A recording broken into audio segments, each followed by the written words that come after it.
is correct because I've been getting error messages for, I don't know, forever. So, okay, I'm just going to assume we're good to go. I don't see it otherwise. I'm hoping it doesn't crash, and we'll go from there. Hello and welcome, everyone, to the Monday evening, I don't even know what I'm calling this, how to break down a story. Yeah, let's go with that. This is also just more informal, I think, than other stuff, but consider this the overall setup for how to break down a story and figure all the bits out. Thank you so much for being here. It's delightful. It means the world to me. The really the best place to start would be to, tell you what, we should probably cover what we're doing here first, right? So my goal here in the next 2 hours is to make up a story, take it apart down to its constituent pieces, talk about all the things each part needs to be in order to get it to work together as best as possible. It could be really any kind of story. It doesn't really matter. I'm going to come up with one off the top of my head, but you out there should plug in whatever parts of the story you have. So if you're writing science fiction and for some reason I don't think of a science fiction story, just, plug in the parts that pertain to you, really. My goal is to do this in 2 hours because, 2 hours seems like a reasonable amount of time to cover all the basics.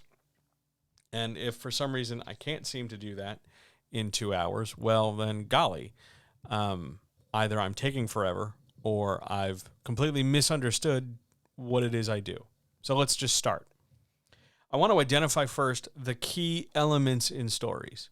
Universally true. Doesn't matter what genre we're writing in, what person we're writing in, what language we're writing in. It does matter what sort of reason we're writing, whether we're writing fiction or nonfiction. So I'm focusing on fiction. But for the most part, all stories are going to identify these components, period. All stories will have a point of view character, a POV character, a main character, also called a protagonist.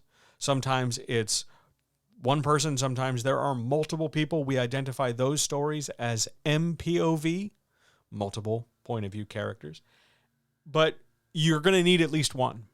The vast, vast majority of stories have one.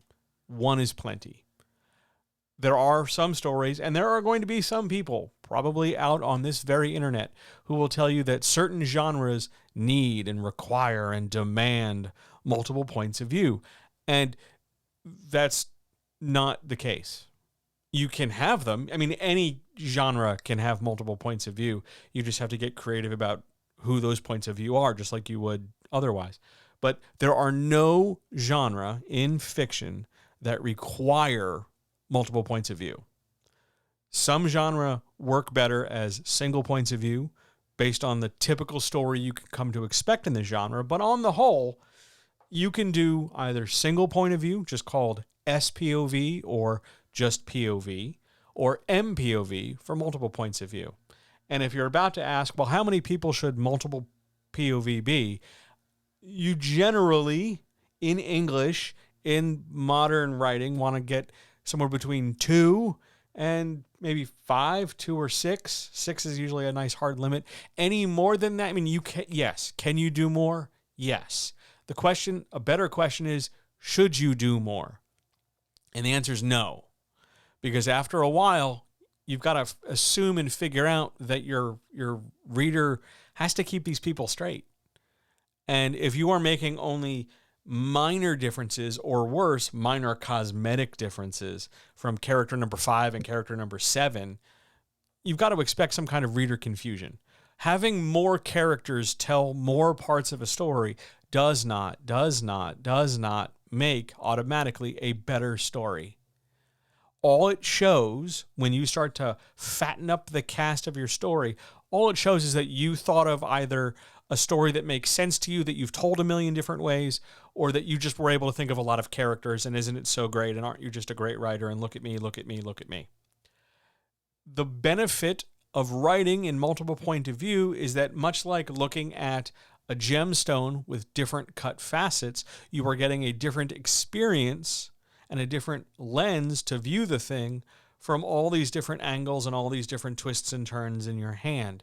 The benefit of writing in single point of view is that the story can move forward and you don't have to deal with multiple plates spinning. You can just have one character and have their experience.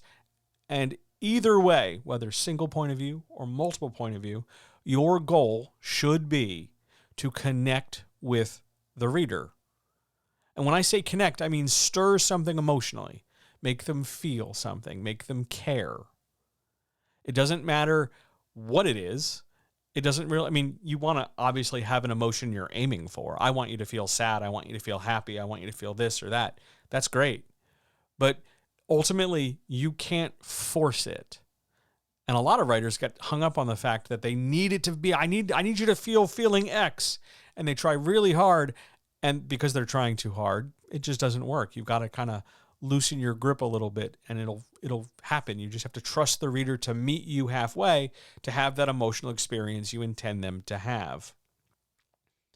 So you just want to build a bridge. You just want to connect. That's a thing you're going to hear me say a lot over the next 2 hours. Just build a bridge. Here's how you build a bridge. Always think about how this, whatever you're writing, builds a bridge to the other person. And it's going to be cumulative. It's not like every page and every chapter and everything suddenly erases the bridge and then all of a sudden we have to rebuild it. It's a cumulative stacking of things. You're going to build a bridge with the character. We're going to build a bridge with the plot. We're going to build a bridge with the world. Sometimes you can think of it as the same bridge and just have it be bigger and reinforced, and sometimes it might be helpful for some people to think about them as individual bridges. One is not more correct than the other. They're just different ways of having the same idea in your head. Use whichever one is clearest for you. So we're building a bridge. And we're going to do it, at least for this example, we're going to use single point of view because it's the easiest way for me to mention a thing and then move forward. For multiple points of view, take what I'm saying for single point of view and just expand it to multiple people. That's the only distinction. Pay attention, multiple point of view writer. You should be able to, let's say you have characters 1, 2, 3, 4, 5, right? You should be able to pull out all the chapters from character 4's point of view, piece them together, and more or less, although it would be obviously smaller than the whole book, it should be a complete story unto itself. That's the double check. That's the editorial publication double check to make sure that your point of view is valid. That's the professional term, the idea that it works. Because I can pull out, or I could skim the manuscript and just read, character 4's chapters, and while I might not get the whole story of everything with all the people and all the stuff, I will get a story. I will connect to this character and whatever they're specifically doing. I cannot begin to describe to you how frustrating it is when a writer doesn't do that, when a writer misunderstands that and says that, oh, you need to read all the points of view to get the picture. And on one level, yes, on the big, broad, giant story level, that's totally true. But past that, and believe me, you want to go past that pretty darn quickly. Past that, you want to get to the individual characters. So we're going to talk about tonight a single point of view story. We haven't talked to genre. We haven't covered anything else. All I know is we're doing single point of view. One single protagonist. Now, at this point, before we get into what kind of story we're telling and what's in it and who's in it and is there a dog and what about this or that, the next decision you want to make is how are we going to tell this story? And that how is really important because that how pertains to how the words are going to hit the page. Are we going to tell this in the present tense? Or are we going to tell this in the past tense? Are we going to tell it in first person? Are we going to tell it in second person? Are we going to tell it in third person? Each of those is different from the other, not only in name, but in substance. One is not automatically better than the other, but some may be easier than others. So it comes down to me, authorially, making the story up. What kind of story do I want to tell? If I'm going to tell first person, then we are going to be building that bridge quicker. We are going to gain, ready for a technical term? We're going to gain some initiative on the reader. We're going to pick up some tempo and momentum early because there will be an intimacy in first person. If I start talking about I, and I'm talking straight to you, and you're hearing my words in your head as you read, we, you and I, will feel connected in some way. It's how first person and the first person pronouns work. I. It's great for building connection. And it allows me to sort of treat you, the reader, as though you are half in my head so you can hear my thoughts, and half right next to me so you see what I see.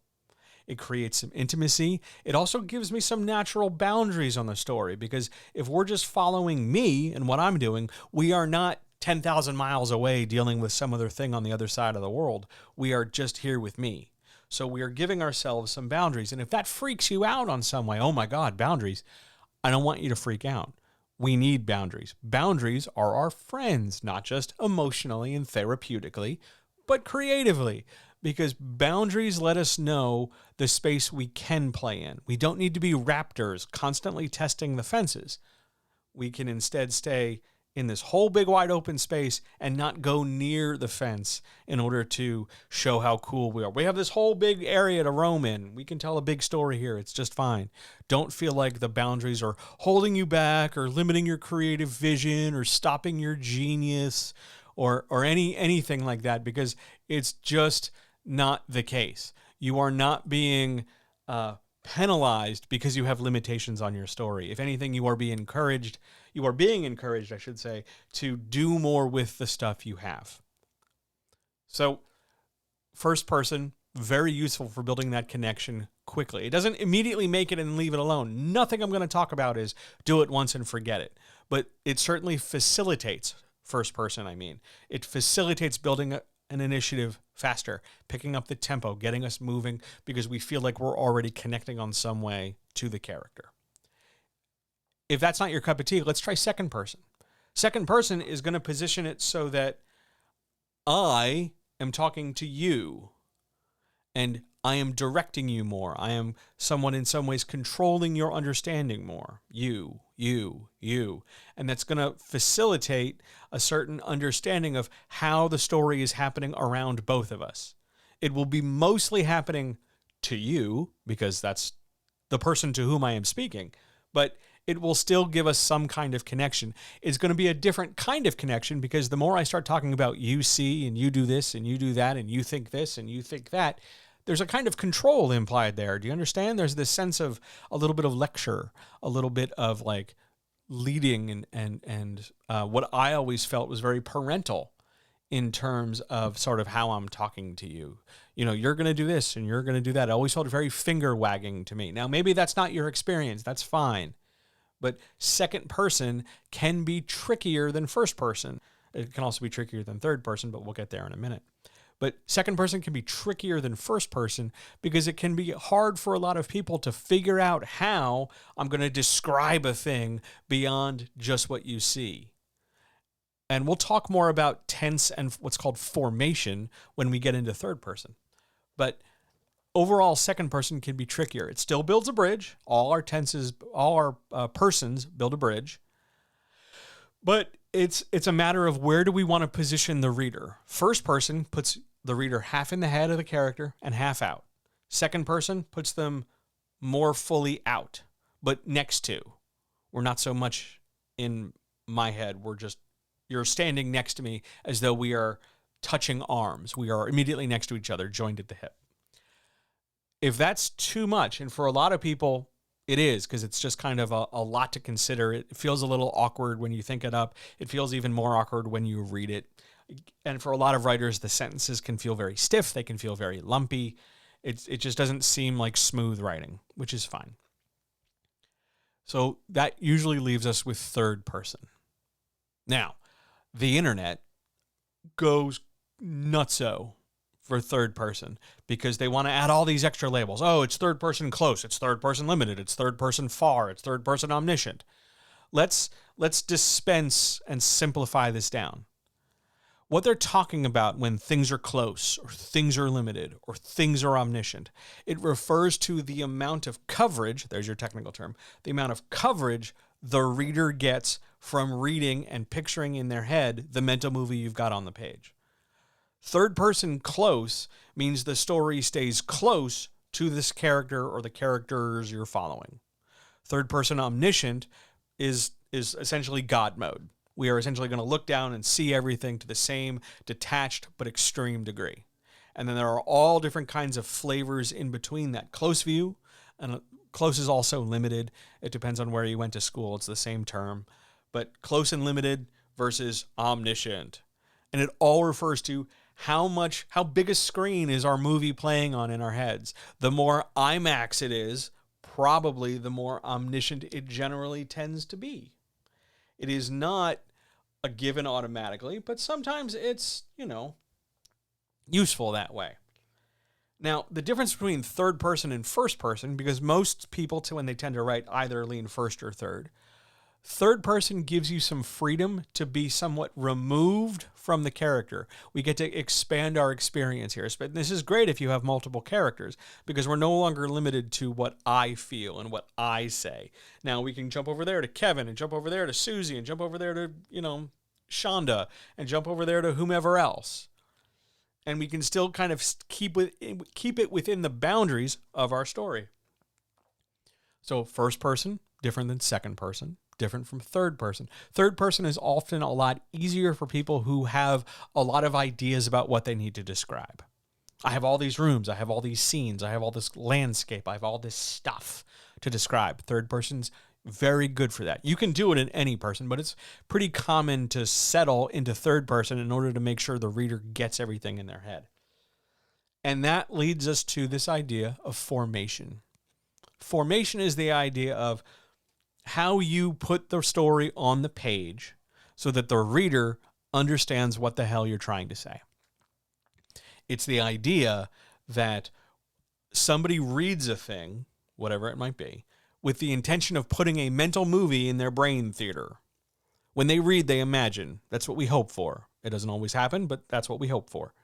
We hope they see this and hear this and feel this in their brain. Oh my God, I'm being transported to this magical world of whatever the hell the story is.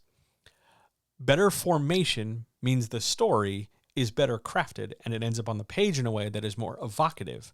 Oh my God, this story is really good. I really feel like I'm there. So how do we get that? How do we build better formation? How do we solve one of the great writing challenges for a lot of people? Every sentence is a camera. Remember, we're putting a movie in their brains. What do we use to film movies? We use cameras. So every sentence is a camera. Its job, in however long it is, in whatever person it's in whatever tense it is going to either add new information or expand on existing information. And when I say existing information, I don't just mean that's a chair, that's a salad. I mean just stuff the reader didn't know. It's people talking and descriptions of clothing and the weather and the way the bad guy breathes fire and who's using the sword and this, that, and the other. Information. It is the stuff story is made of. And a sentence is either going to give us more that we didn't have, or it's going to expand on what we've just already got. Sometimes both. Sometimes one, sometimes the other, sometimes both. Every sentence is a camera, so that when you are reading and when you are writing and you're looking at your work, ask yourself, okay, in this sentence, in this paragraph, what is supposed to be in the reader's mind? What should they be picturing when they see this sentence? When they read this sentence about how, I woke up yet again on my couch, tired and alone. Okay, what should we picture? We need more details. We need to know more about the couch. We want to say more about the person doing the speaking, but we're trying to get information across. I don't need to cram everything in one sentence. I can write as many sentences as I want, but I got to start somewhere. So I treat every sentence like a camera and make sure that we are giving information to the reader in every sentence, whether that's dialogue or exposition or explanation or action or whatever. Every sentence has a job to do, and we try to make sure that job gets done. Pretty straightforward. Which leads us back to our sample story. I want to tell a single point of view story. We decided that already. And I want to do it in first person because I'm telling the story. And for me, it's a very comfortable space to work in. You want to do it in third person, that's fine. I want to work in first person.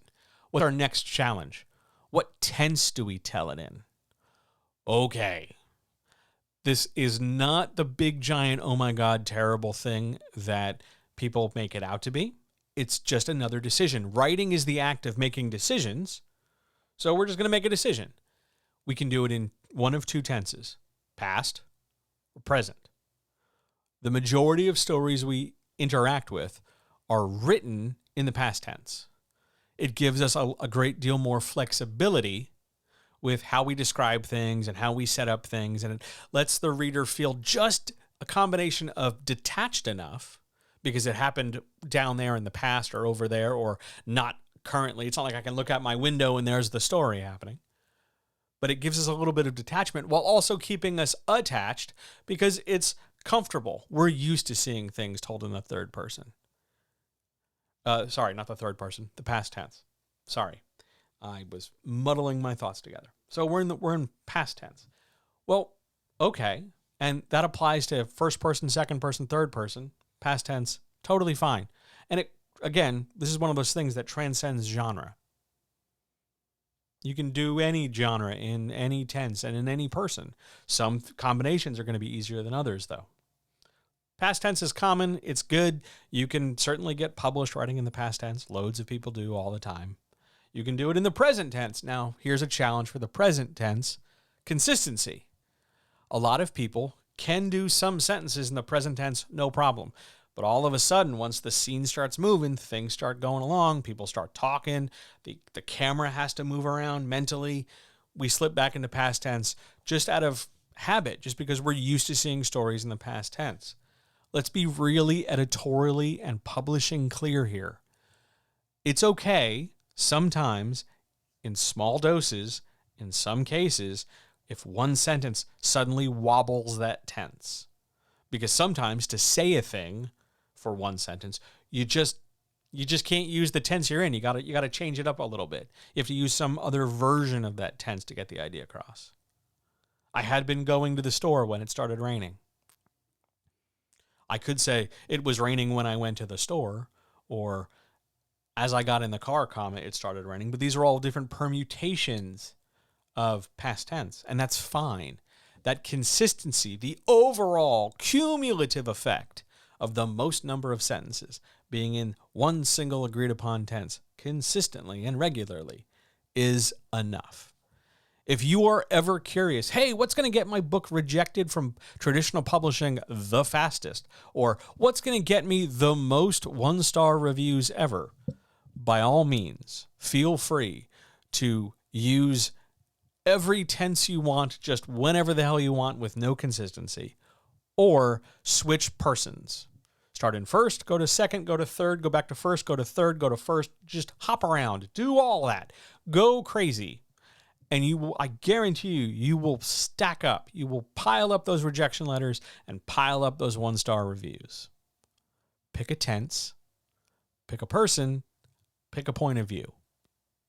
I want to tell tonight our sample story that's going to run for the next, hour and 20-something minutes.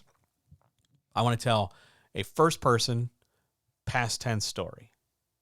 Cool. Now, we do all that and we decide all that before we get to genre.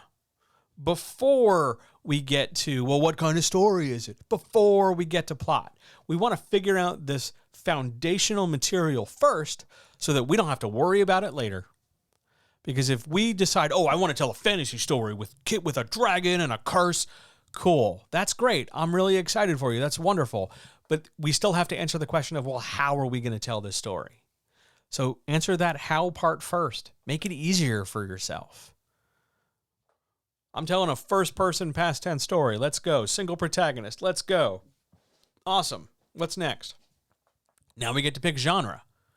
Cool. There are a bajillion genre choices.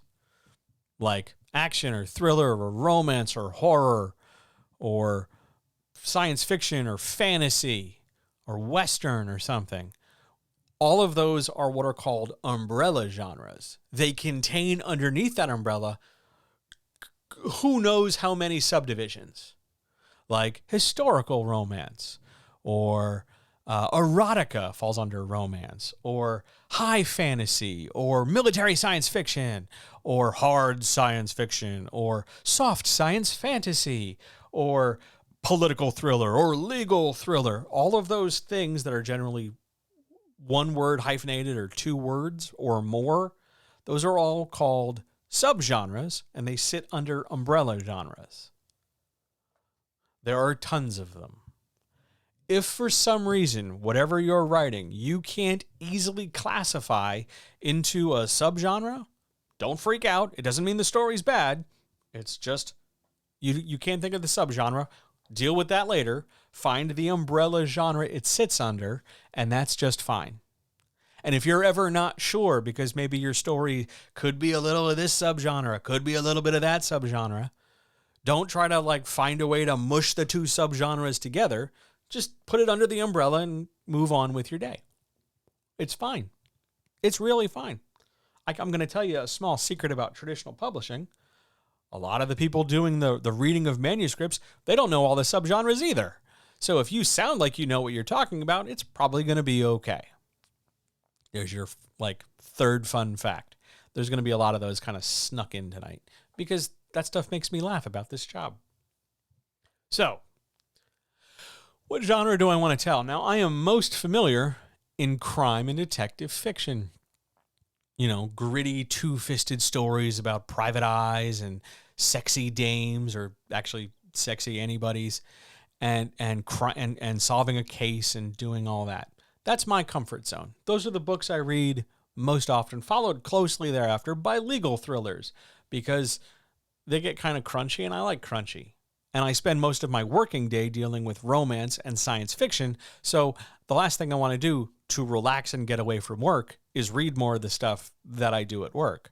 So I tend to look at genres away from the stuff I work in, but whatever genre you're writing, it's legit. Let's go. I'm going to tell a crime story tonight because I want to, because it's hot and gross outside like an armpit, and I just want to have some fun because it's been a long day. So let's have some fun. I'm going to tell a first-person, past tense crime story. Cool. Now what do I do? I've got all these basics, John. What's next? What do I do now? Well, now you got to figure out the triangle. The triangle refers to the three major fundamental elements in writing, which are character, plot, and world. They form a little triangle. If you shortchange any one of those three parts, you don't really get much of a triangle. You get kind of a lopsided thing. And if you're about to get all pedantic and say, well, what about an isosceles triangle? Go sit in the corner. Just go sit in the corner and think about what you've done. Because this is not about trying to be right. This is just about, hey, stories have these three parts, and we are going to walk through each of them. Now, a school of thought, especially on the internet, is that most people tend to fall into one of two camps. They come up with a plot first, or they come up with a character first. And I suppose somewhere out there, just statistically, there are people who come up with a world first. But most of the time, the internet discourse tends to want to talk to you about character or plot first. It ultimately doesn't matter for our learning how to do this. So whatever one you're doing, cool. But because we're going to cover all three, so it doesn't matter to me. I'm just going to do one first because it's on my mind first. But at the end of the day, all of these things are going to get covered. All of these things get done. Now, I tend to create characters first. I am more interested in character stories. I am more interested in characters in stories. And I tend to work with individual clients building stronger characters. And that's fundamentally because, one, I think I'm pretty good at teaching character stuff. And two, a lot of the writers I work with need help building more effective characters. They understand their plot. They understand their world. They just have trouble translating it into a being who's going to do the story. So I tend to go character first. I think it can lead to a more compelling story. But there are equally valid arguments to say, oh, plot is also legit. You can build a strong plot. Again, This is not an argument or a hill worth dying on. It's just a thing that you can do. We're going to cover all three, so who really cares, right? We're going to build a character first. We already know it's in first person, so there's already a level of intimacy. I'm telling it in past tense because it's going to be the fastest way for me to get the story out of my mouth, into this microphone, and out to you. If you have a problem or you want to suggest things, say so in the chat. Feel free to suggest things. There will be plenty of, forks in the road where we could go this way or that way. Feel free to make this interactive. That's fine too. That way I know I'm not just talking to that sleeping, a sleeping cat somewhere, or I'm not just staring at like the top of my speaker on the side of my desk, which is where I'm currently staring. The important thing here when we're building a character is that character needs to feel as multifaceted and as three-dimensional, meaning it's got a lot of depth to it, than somebody who's just in the story to do the story. We want to make them feel like people. We want to make them feel like they're fully formed, or as close to fully formed as possible. And to do that, we need to tick a few boxes. We need to do some construction on this character. And I want to make clear that the very last thing we're going to do, the absolute last thing we're going to do, is come up with a name and what this character looks like. A whole lot of people, especially in the I buy a lot of notebooks and therefore I'm a writer crowd, tend to come up with a name and what the character looks like to the exclusion of all the stuff underneath the surface. And that runs them into trouble later when they're trying to build a story. It's very nice that the character has a name, and it's great that the character has a look or an aesthetic or whatever, but at the end of the day, all of that stuff's pretty variable, because the minute I say, oh, no, you know what, I'm going to make the character 2 inches taller. No, I'm going to make him shorter. No, I'm going to give her, like, shorts. No, I'm going to make her hair dark. I'm going to make her hair light. I'm going to take all her hair off. The minute I make those decisions, that's just how it is. So it's entirely cosmetic and entirely variable. And while it is important to the substance of story, when I'm building the character, I want to try to lock down the deeper stuff first so I have more flexibility to do the other stuff. So where do we start? Every character, no matter who they are, no matter what story we're talking about, is driven to do something. They have a need. They have a concept. They have some gap or crack or problem in them that they are compelled to deal with or avoid or both. There is something challenging them at an internal level. This is called internal challenge. That internal challenge is going to be the thing through which not only the story, but their life and their existence comes through. It is often easiest to make it about the plot as well, because then you're sort of eliminating the number of you're reducing the number of things to keep spinning in the air. But on the whole, you want to create, some kind of character that has some challenge or unknown stuff to it. And I don't mean unknown like I have stubble and I'm dangerous and I have a backstory. Like, yawn. I can't express to you how dull that is to read. But what I mean is you have a character who's driven by something.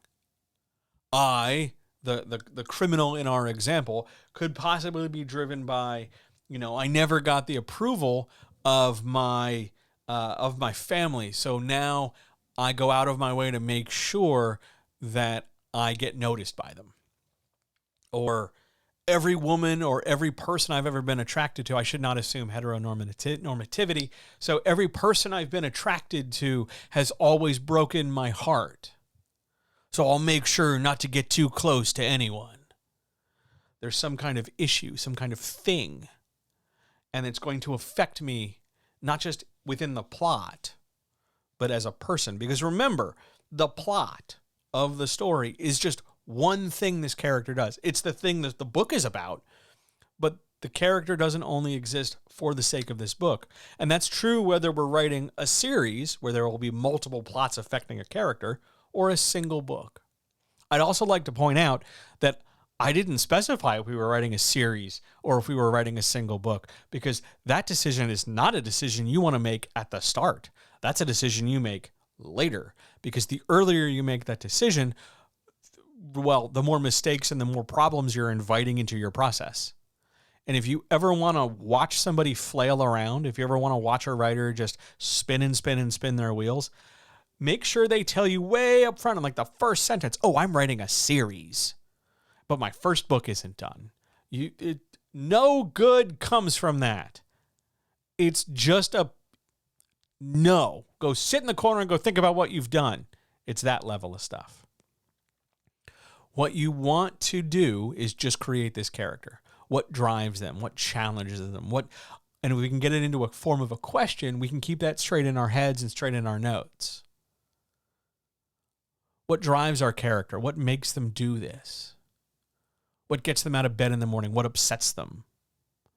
Why are they doing what they're doing? Why are they the way they are? And if your answer is really boring, or if your answer is just like, God, everybody seems to have one dead parent and then they're suddenly compelled to become a vigilante. Like if you're tired of hearing your own answer, come up with a better one. How many different versions of Batman are we going to have? Really? Another one? How many versions of, insert sarcastic superhero here are we going to have?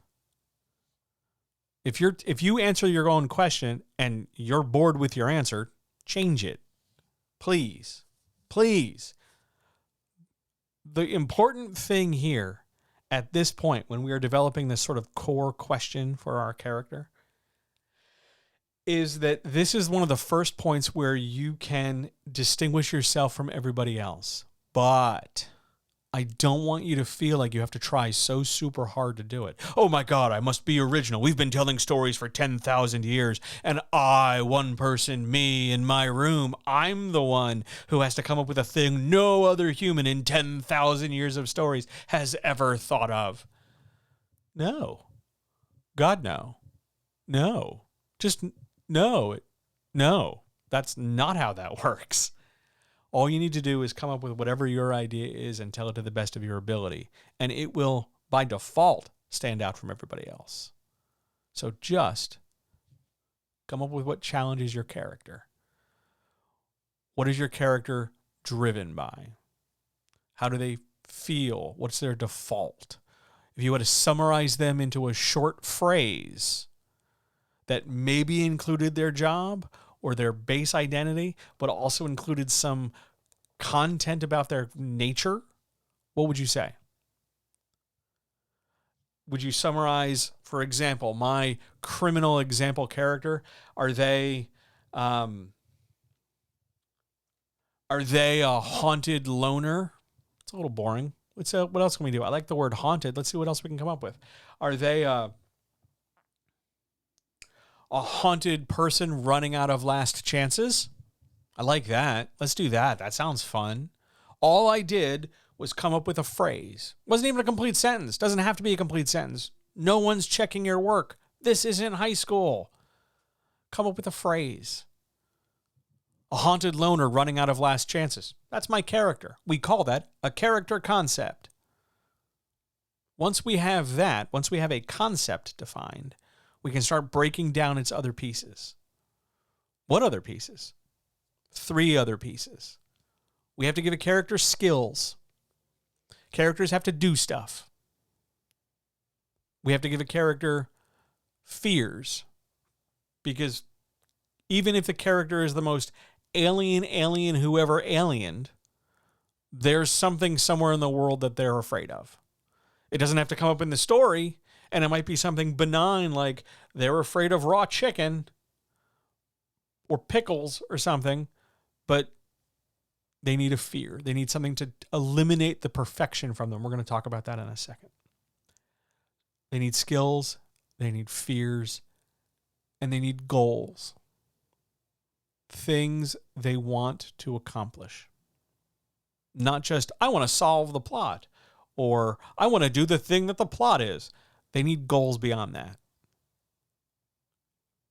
I want to live out the rest of my days surrounded by fruit trees and cuddly kittens. Or I want to make sure Gotham is safe. Or I want to dance with my girlfriend after I travel through time. I want to pass history class with my best friend and go on to, change mankind forever. Goals, fears, skills. You create those things and your character will automatically stand out from all those other characters that just sort of seem to exist only to do the plot stuff. Let's talk skills for a second, though. I want to dive in here. No character, I don't care how Superman might be, no character is 1,000% perfect at everything. Remember, we're building those bridges, right? We're building those bridges to readers. Do you think your reader is 100% perfect at everything? Do you think your reader is going to enjoy reading about someone who is 100% perfect at everything? Wouldn't that get boring pretty damn quick? Wouldn't that just be a snooze? Oh my God, they yet again succeeded. When you keep stacking perfection after flawless thing, you are eliminating challenge.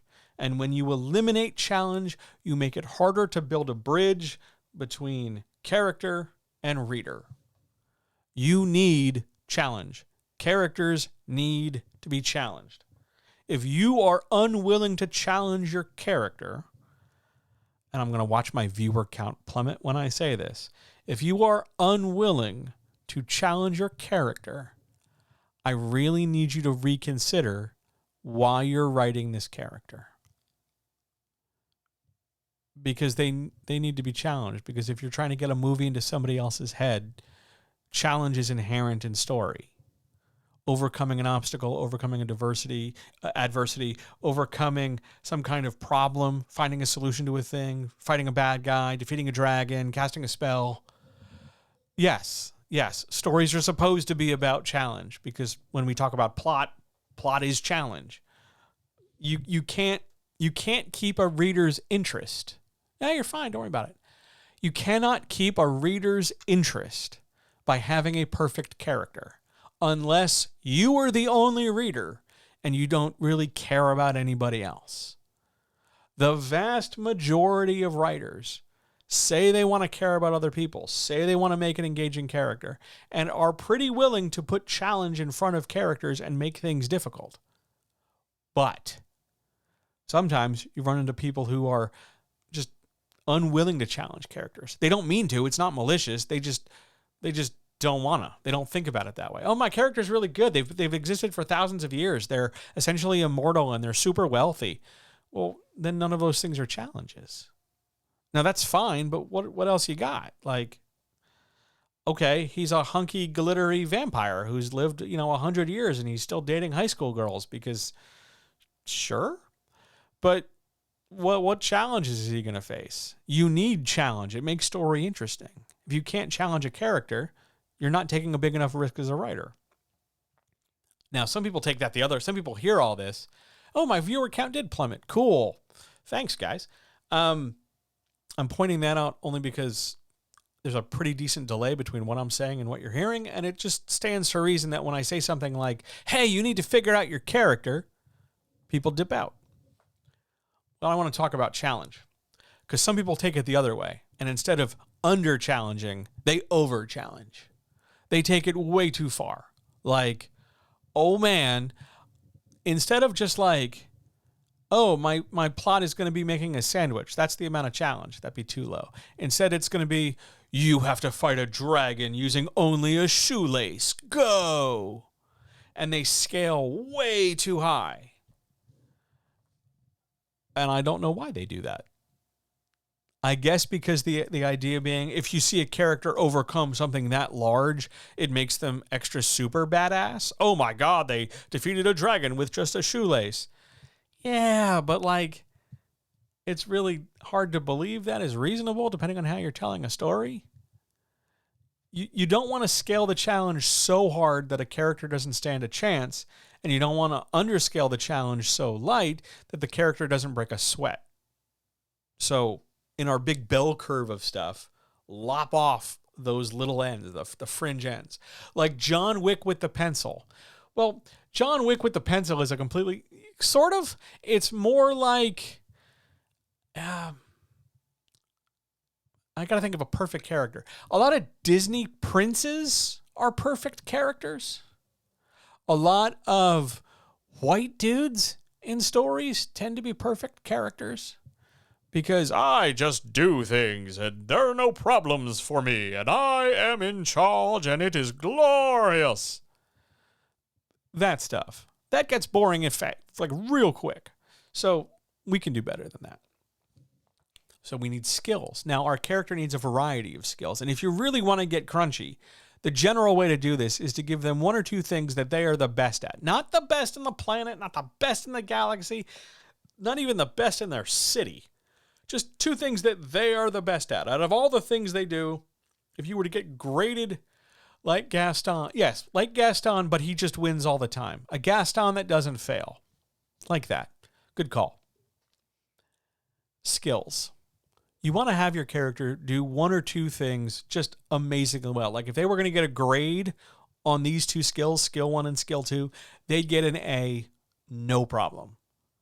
This is simple. This is pretty obvious stuff. Like you would expect the brain surgeon to get an A in brain surgery. So their, really great skill would be brain surgery. You would expect the assassin to, get an A in murdering somebody. You would get, a driver to get an A in driving, right? You would definitely grade their skill as high. It can still be difficult. There can still be a challenge, but this is the best thing they're good at. For me, if I had to rank my thing, probably I'd say my best skill ever out of anything is relating information to somebody else. I think that is my best skill. I'm certainly not the best at it in existence. I'm probably not even the best at it in the city I live in. But it's the best thing I can do compared to like making a grilled cheese and remembering to floss really well and, not missing an edge when I'm cutting my toenails. Like there's loads of variation in my skills, but I think that's my best. And I want to have one or two skills I'm the best at. Because that gives me an opportunity to do something in story. Now, I want to have underneath that several skills. How many? I don't know. More than 2 and less than 6. Things that I'm pretty good at. If I were going to get grades, these would be Bs. I do really well, but I'm not super at them. Because this combination of things I'm best at and things I'm pretty good at come together because those are going to be the skills I'm going to use in the story. Not because I'm specifically authorially singling them out to be used. Oh my God, it's a story about a brain surgeon who has to do brain surgery? Who knew? But more like the associated skills of brain surgery. Using a scalpel, being good with my hands, being patient, being intelligent, being able to read and learn, make it easier for me to do whatever the story is. Oh my God, I'm a doctor, I'm a surgeon, I'm a master surgeon, but my hands have been ruined, so now I have to go study magic. The skills I had as a surgeon pay off in some way, shape, or form doing the magic stuff, even though when I was training to be a surgeon, didn't know fuck all about magic. That's the really important thing here. You want to have a variety of skills. And you also want to include things your character's not good at all. Me, for instance, I cannot make a grilled cheese. I can cook you multiple course meals. I can time things. I can cook dinner parties. But the minute somebody goes like, hey, John, can you make me a grilled cheese? No. Like, I will find different ways to screw it up. For some reason, much like J.J. Abrams, the grilled cheese is my nemesis. And if you're curious as to why J.J. Abrams is my nemesis, you need to go check out the Patreon. Because, the Patreon, by the way, is right here.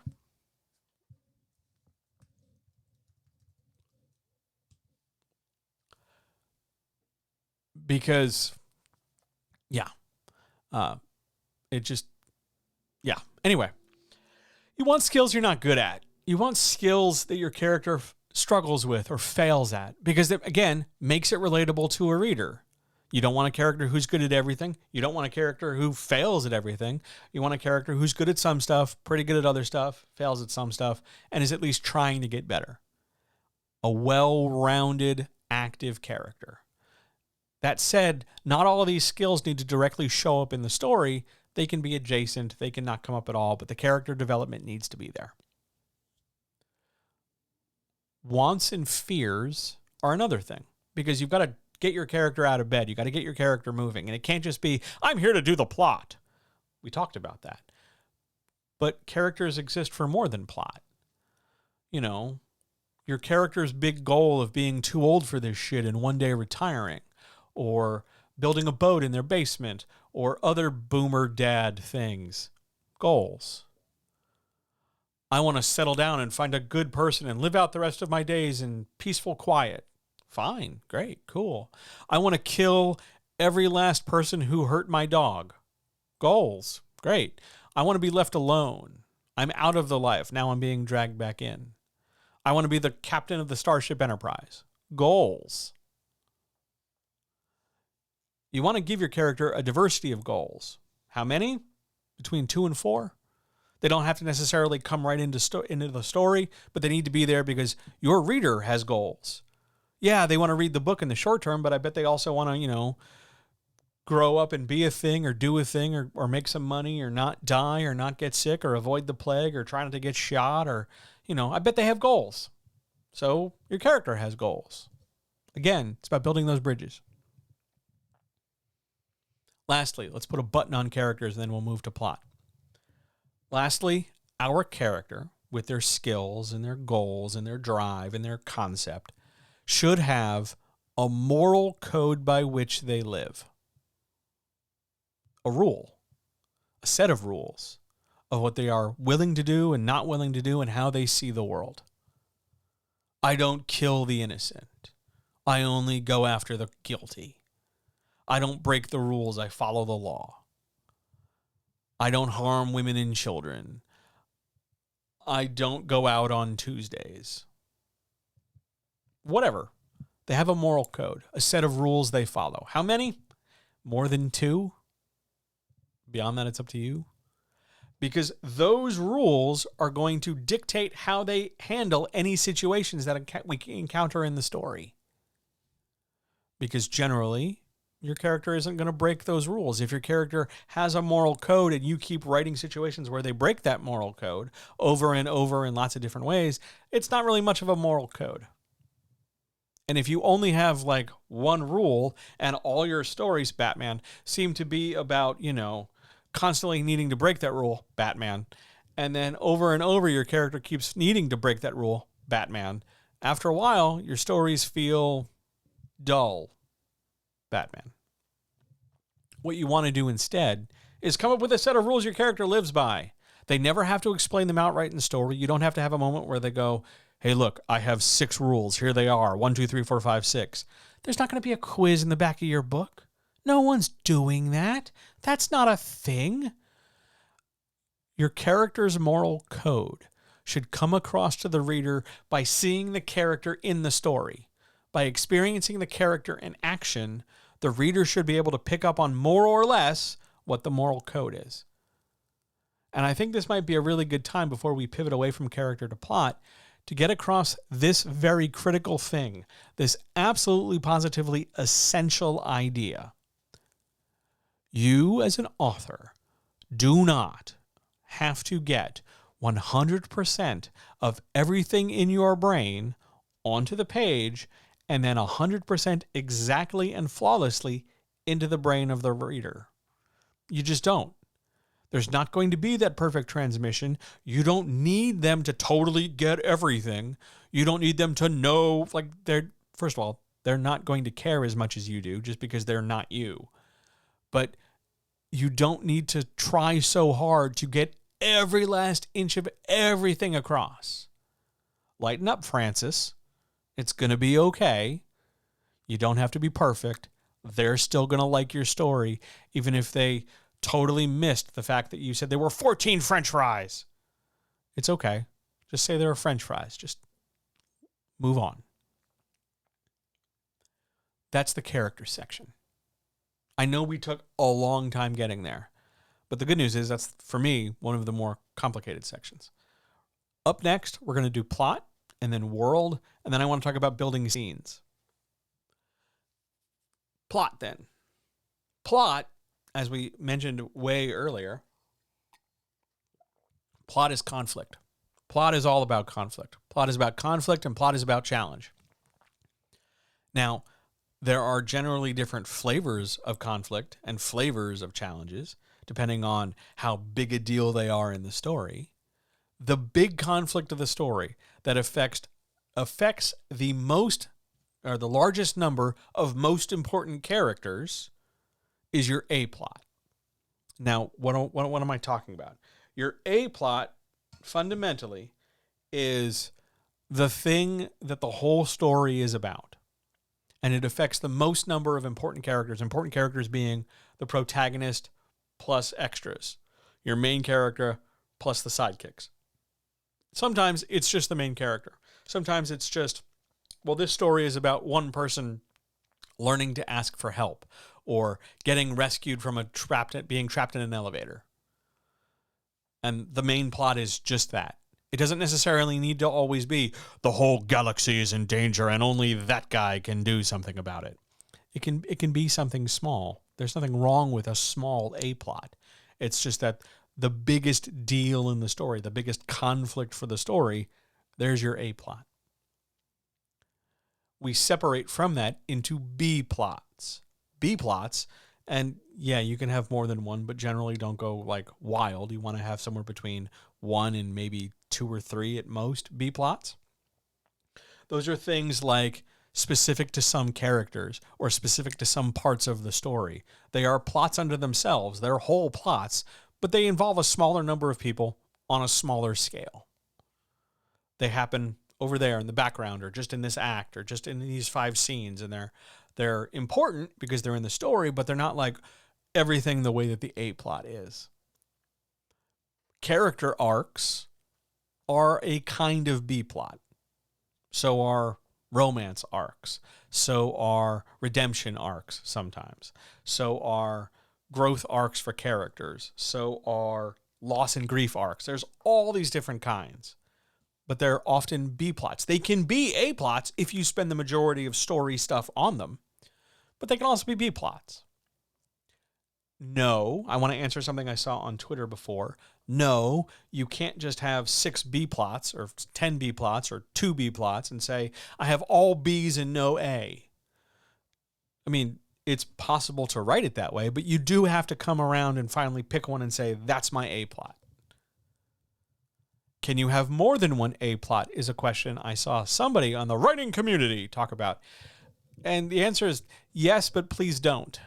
You can totally have more than one A plot. And you probably will have more than one protagonist when you do, but you're just putting a lot of balls in the air and hoping you can juggle them all. Some people can, some people can't. That's fine. Sometimes you have one A plot that's being handled by lots of different characters in lots of different places, and that's different than having multiple simultaneous A plots. It's a really important distinction.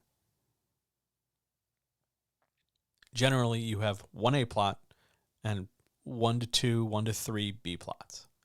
Are there plots beneath that, C and D plots? Yeah, there's totally C plots. There's totally D plots.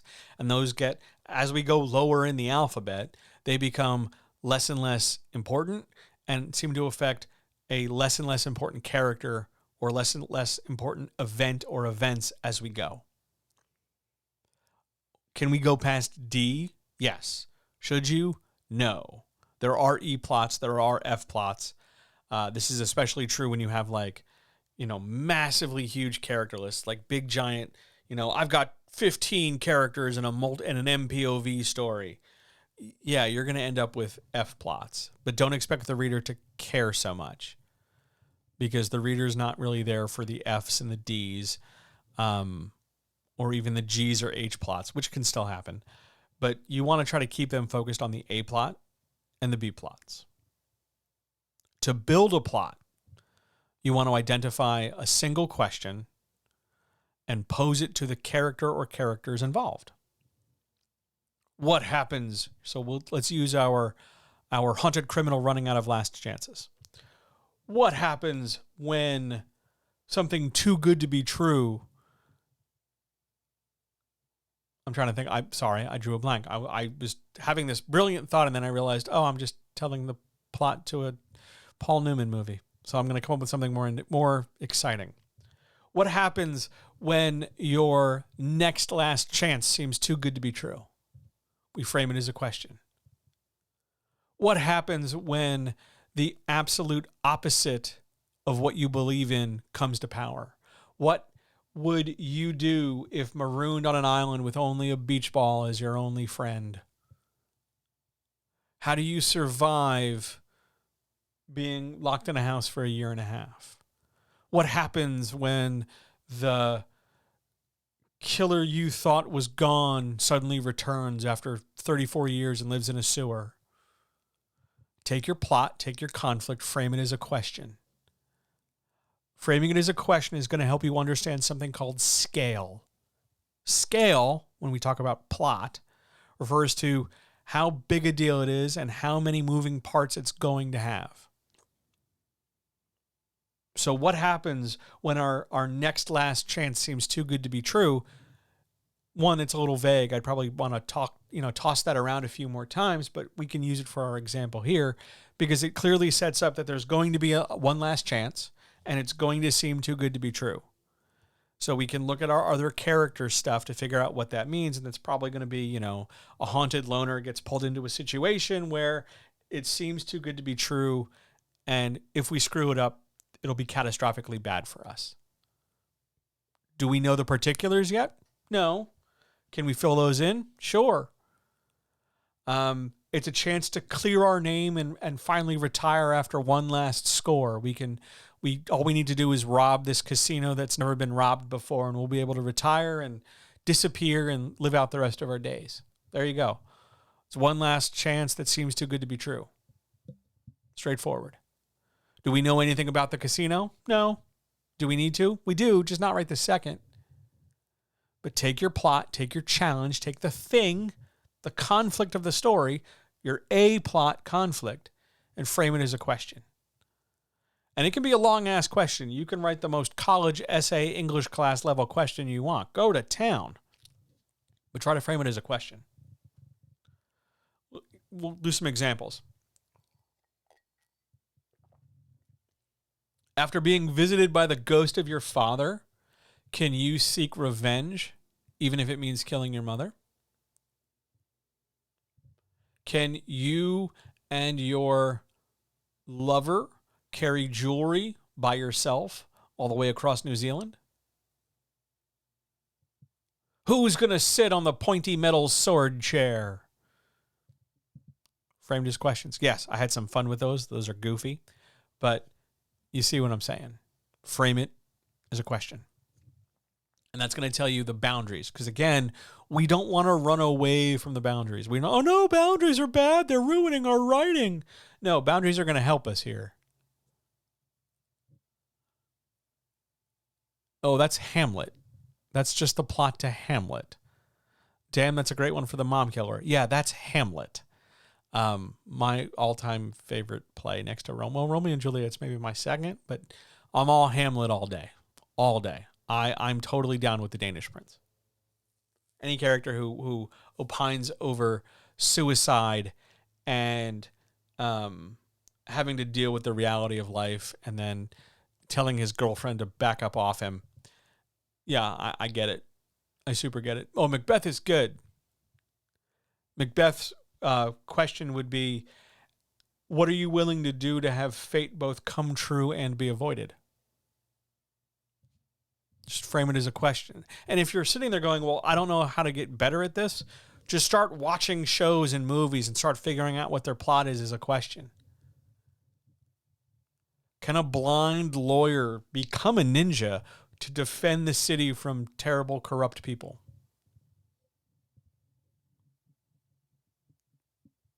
Can an alien from a planet long gone finally grow up to become the best of us? Can a soldier out of time lead us in ways and make us believe in ourselves again. Just find a story you like. Try to put the plot as a question. That's going to help with your A plots.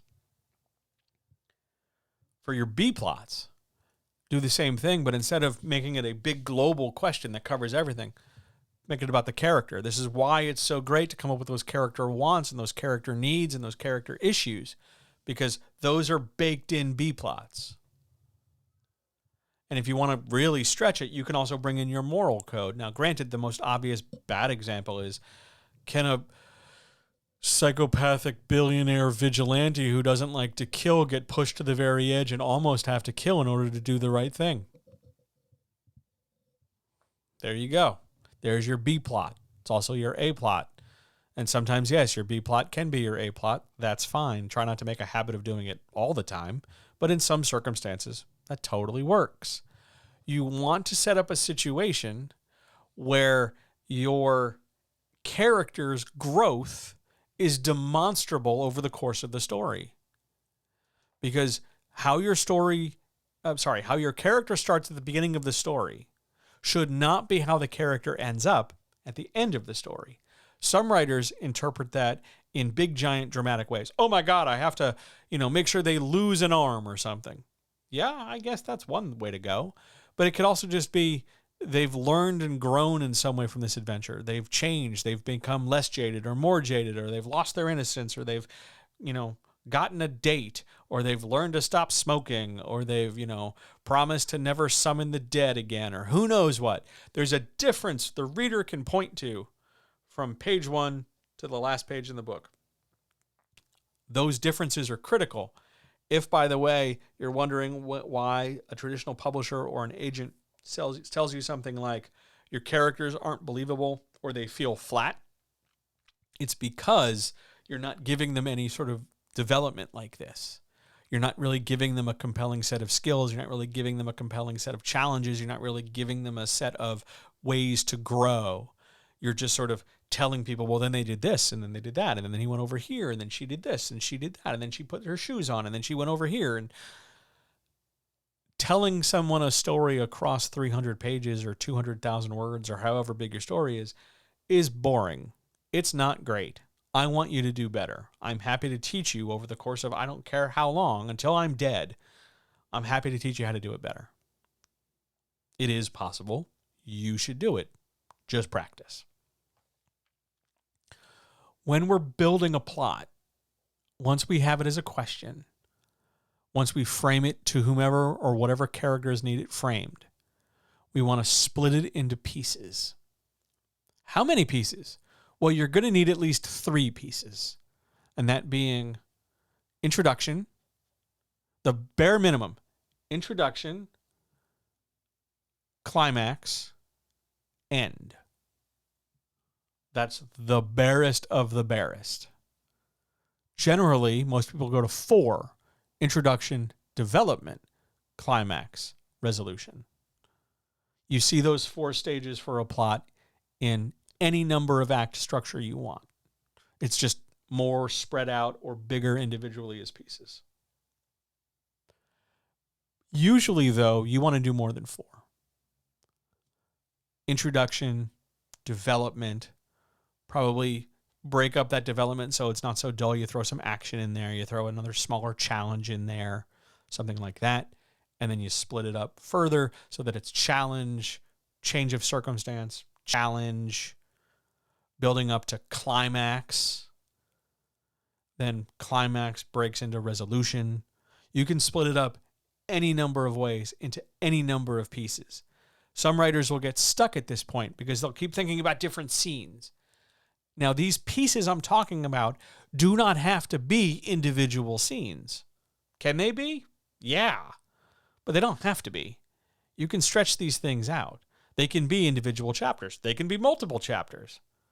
We're not talking yet about the scene and chapter level, but you can stretch and play with these things and adjust them in whatever size you want. You can, grab the handles and drag your mouse and make them whatever size, whatever fits that analogy. You can make these however big you want. The problem is if you keep adding pieces, you're just delaying. So let's use 3-act structure tonight. Let's use 3-act structure because it's the most common. That doesn't mean it's boring. That doesn't mean it's bad.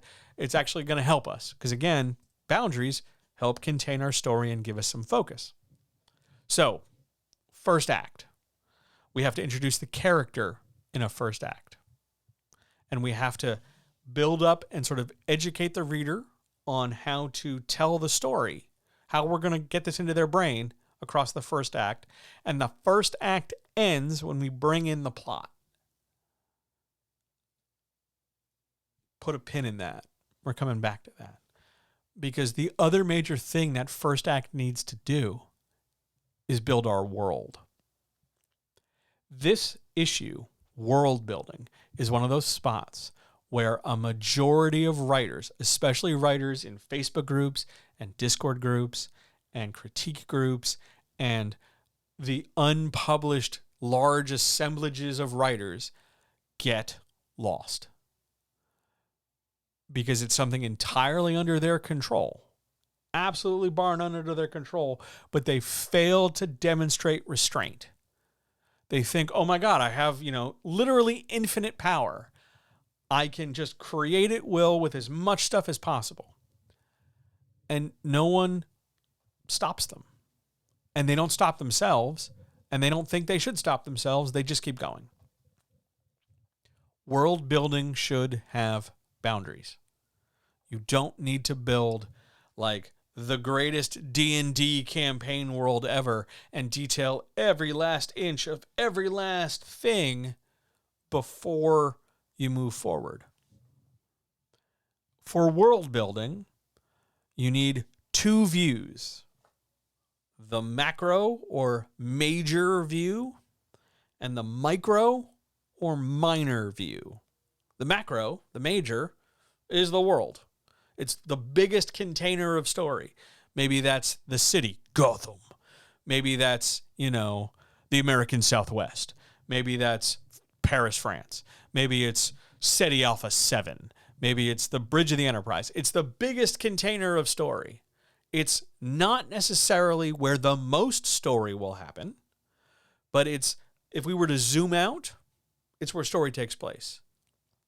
And if, by the way, you say, well, it takes place on the Enterprise, but if we zoom out, we can go to space, you are missing the point. It's the biggest container for story.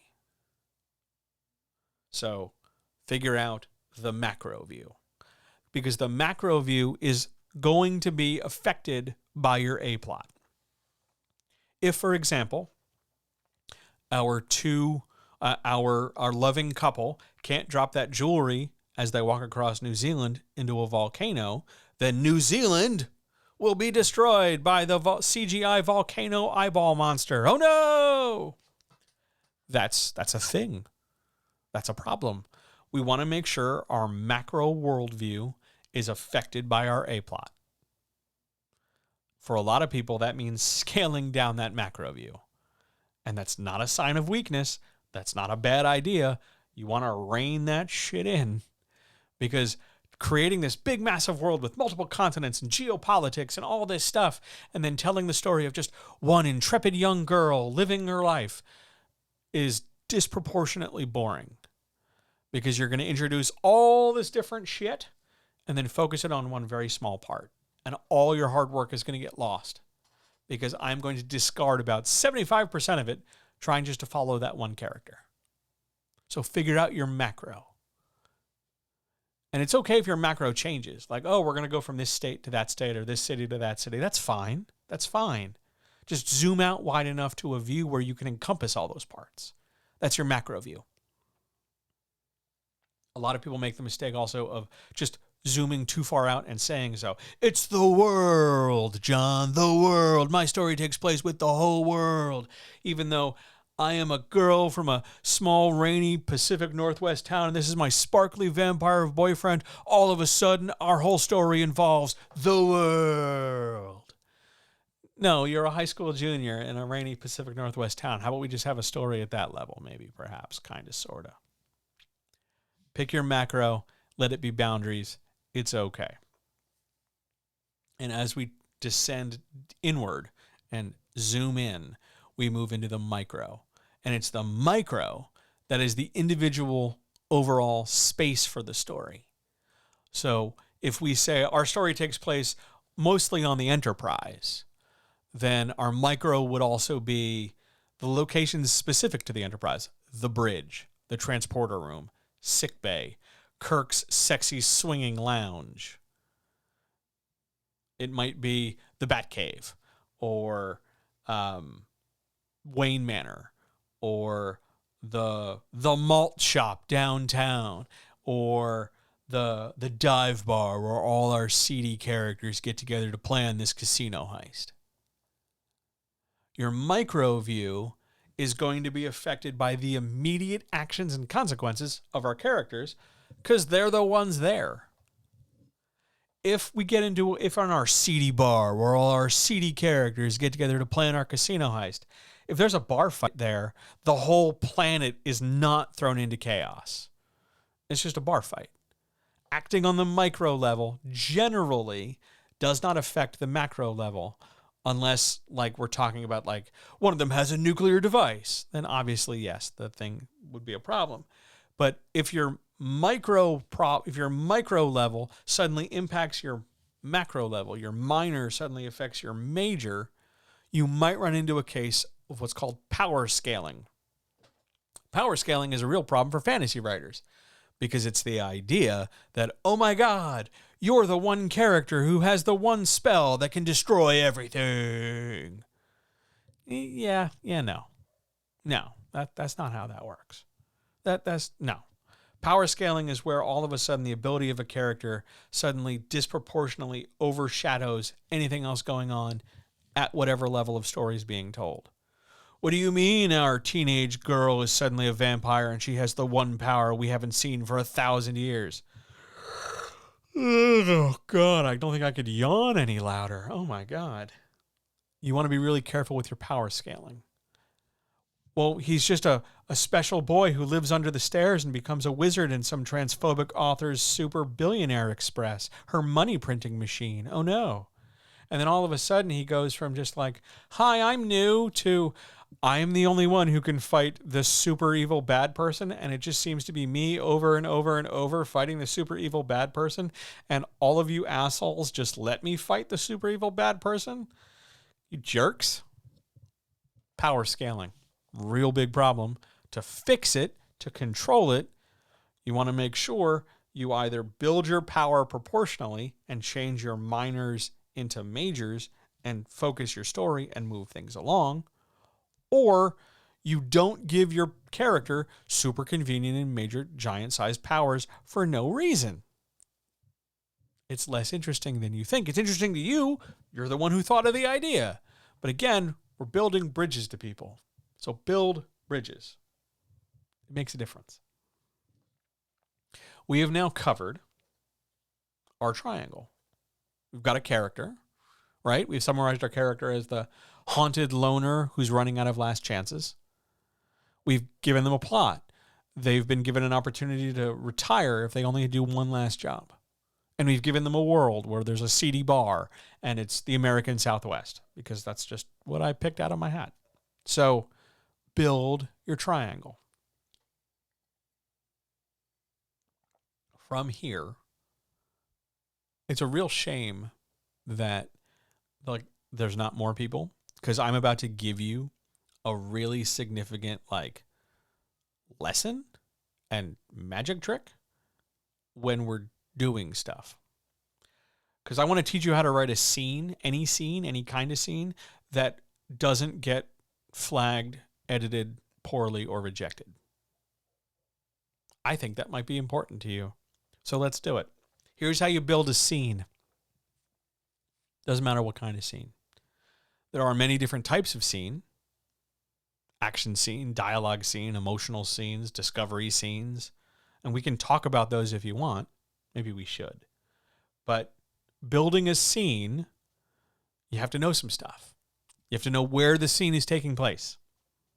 You have to know who's in the scene. You have to know what everybody in the scene is trying to accomplish. What's their individual goal? You have to know how hard or easy it is for them to accomplish that goal. And you have to understand what happens What are the consequences in that scene of everybody doing what they're doing? Nail those 5 things, and your scene will work. Screw one of those 5 things up, your scene will not work, or your scene will work not as well as it could. 5 things. Where's the scene taking place? Who's in it? What are they trying to do? How hard or easy is it? What happens when they try?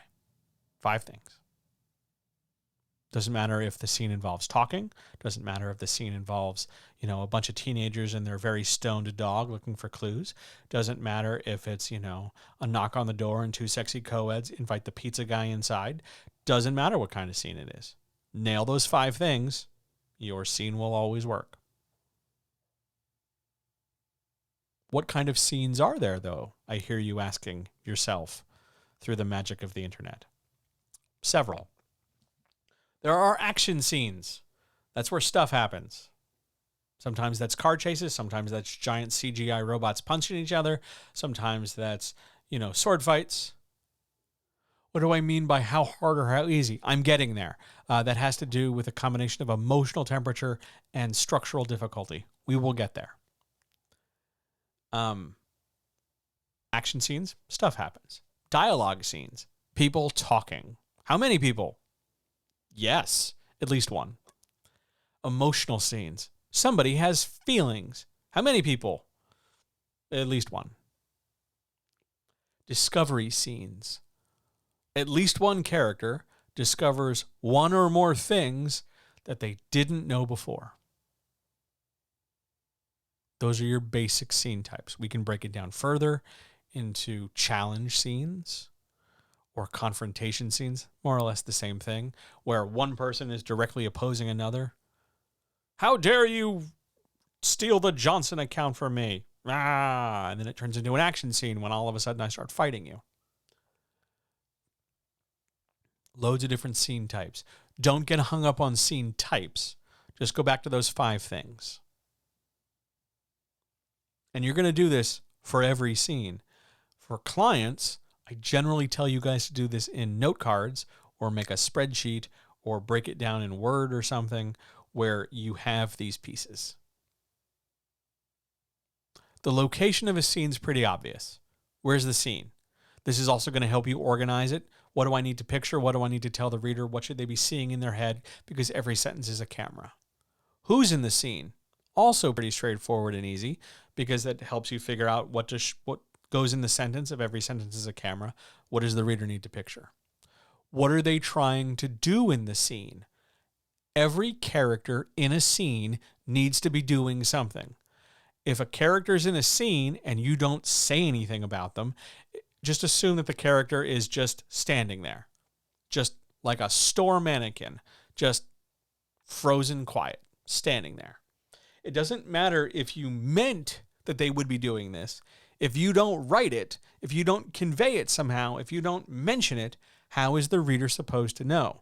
Readers are a lot of things, but I have not encountered a lot of readers who are mind readers. So if you want somebody doing something, say it. Location, characters, goals. How hard or easy is it? Obviously, easier things would be done sooner, without consequence, without trouble. If, for instance, one of the things I want to accomplish is I want to have a glass of water, since it's right here in my hand, it's not hard for me to stop and loudly drink so that you can hear I'm drinking a glass of water. How hard or easy something is comes in 2 parts, and as a result, generates several feelings. The harder something, let's come at it this way. We'll make this easier for you. We'll take this from the reader's side rather than the editor's side. Characters have 2 kinds of thoughts or 2 kinds of feelings about things. How they think something is going to be and how something actually is. Maybe perhaps your character is somebody who's only been streaming 6 times. And they have all the gear, They probably have more gear than other people who've been streaming longer. But they're very nervous about streaming. They're very afraid that they're going to press a button and all of a sudden everything's going to fall apart, or that it's not going to record, or that they will have wasted their time, or that they'll be talking to no one, whatever it might be. They will think this task, even though it's pretty much just click, click, click, type, type, type, click. They're going to think, oh my God, this is worse than brain surgery. So their estimated difficulty is pretty high. To this character, it seems very hard to do this thing, even if mechanically it's click, click, click, type, type, type, click. Estimated difficulty leads to a character feeling like, oh my God, this is really tough. And because, oh my God, it's really tough, it tends to heighten their emotional state. Because, oh my God, I think this thing is really tough. So when you start asking me questions, oh my God, well, what about this and what about that? And what are you going to do this? And what about this and what about that? I get cranky. And if I get cranky, my emotional temperature rises. Which means it's going to be harder for me to accomplish my goal, because now I'm agitated, now I'm distracted, now I'm angry, now I'm pulled in a couple different directions doing a couple different things. It's a much bigger problem now. However, if we take away that fear your character might have about streaming or doing this or doing that, and we just look at the actual productive mechanics of it, click, click, click, type, type, type, click, or just talk into the microphone, or, click the little button so you can't see how many people you're talking to. Stop obsessing over the fact that you're having a panic attack even thinking about the camera, and just close your eyes and talk into the microphone. The actual difficulty becomes much lower because we can engage a character's skill to offset it. All of a sudden, if your character doesn't even look at the monitor and just starts talking into the microphone, it becomes much more comfortable. And your actual difficulty can, in some cases, reduce, not always, but sometimes, reduce the character's emotional temperature. Because now, instead of, oh my God, think about the camera. You're never gonna get 50 subscribers if you're not on camera. Oh my God, you got to lose only like 15 pounds. What are you doing? You've got to cut your hair. You should probably do something with your beard. You got to, what about this? You need more lighting. Your room is a mess. You got to put stuff up. You got to get a green screen. You got to do this, that, and the other. You need lights. Blah blah blah blah blah blah blah blah blah blah blah blah. But if it's just talking to the microphone, tell people about story stuff. Okay. I can just sit here, talking to the microphone, tell you about story stuff. Becomes instantly easier. My emotional temperature, my agitation, my anxiety, my anger, my whatever reduces. It is easier then for me to accomplish this because I'm not being pulled in a million directions mentally. Those estimations are guesses on your part. The estimated difficulty versus the actual difficulty. The estimated emotional temperature versus the actual emotional temperature. The estimated emotional temperature is also called the perceived emotional temperature. How hard I think a thing is, and how agitated or nervous or upset or excited or extra I'm feeling. The more like triple air horn something is, then overall the higher my emotional temperature, because I'm doing it. Yeah, triple air horns everywhere. That's what I'm talking about. So emotional temperature and difficulty is not just negative. It's just any heightened state beyond just, it's cool. Like drinking water is pretty neutral, right? Nobody gets really excited about drinking water unless we're dying of thirst. So we just kind of treat it like, this is what's up. I'm just drinking water. It's cool. Neat. That's what I mean when I talk about how hard or easy something is. And lastly, the fifth thing. What are the consequences? See, because every character in a scene should be doing something, trying to accomplish a goal. So my attempt at that goal should have consequences. I'm either going to accomplish my goal or I'm not going to accomplish my goal. I'm going to accomplish my goal and get something for it, whether that's knowledge or a trophy or whatever, or I'm not going to, and I'm going to feel a certain way about it, or, the volcano will erupt and distract me from throwing the winning touchdown pass. Those consequences help the scene connect to other scenes because those consequences should persist. If I am attacked by a blonde karate bully and then, see him again 3 scenes later, I'm going to act in a certain way because he kicked my ass 3 scenes ago. And then later, when I have to crane kick him in the face, I'm going to feel great because I finally came up and overcame the obstacle of the blonde karate bully. That's an arc. An arc is the traveling a character does across multiple scenes to resolve a conflict they had. We had more than 3 instances: introduction, confrontation, resolution. We can have as many as we want, but we got to have those 3 things. And in those scenes, characters, they have goals, they're trying to do stuff, they have a perceived temperature, a perceived difficulty, and consequences, and all that stuff. Each of these instances move us forward. See how I get there? We just tied together scene composition, arc development, emotional temperature, difficulty, and story construction in one nice, fluid example. One of the things I want to ultimately do, first of all, I need to see if it's even possible, and I don't know how to do it because I don't know the rules around it. I would love to stream a free Patreon movie with all the pausing and the stopping and the talking on Twitch. I don't know how to do that. We might have to do like a really bad movie. We might have to do like public domain free stuff. But I would love to take this sort of on the road, show you how this works in person. If you want examples of how this works, go to the Patreon, patreon.com/JohnHelpsYouCreate. That's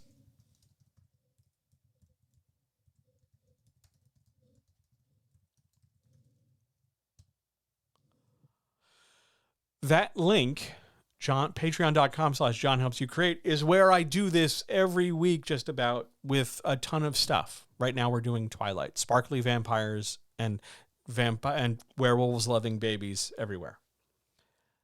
The goal, though, is to have you be able to look at a scene in anything. I don't care whether we're watching Doctor Who or wrestling or a cartoon or an anime or what the hell ever, and take it apart. Who's in the scene? Where are we? What are they trying to do? What do they want? Is it easy or hard for them? What happens what are the consequences? Any scene.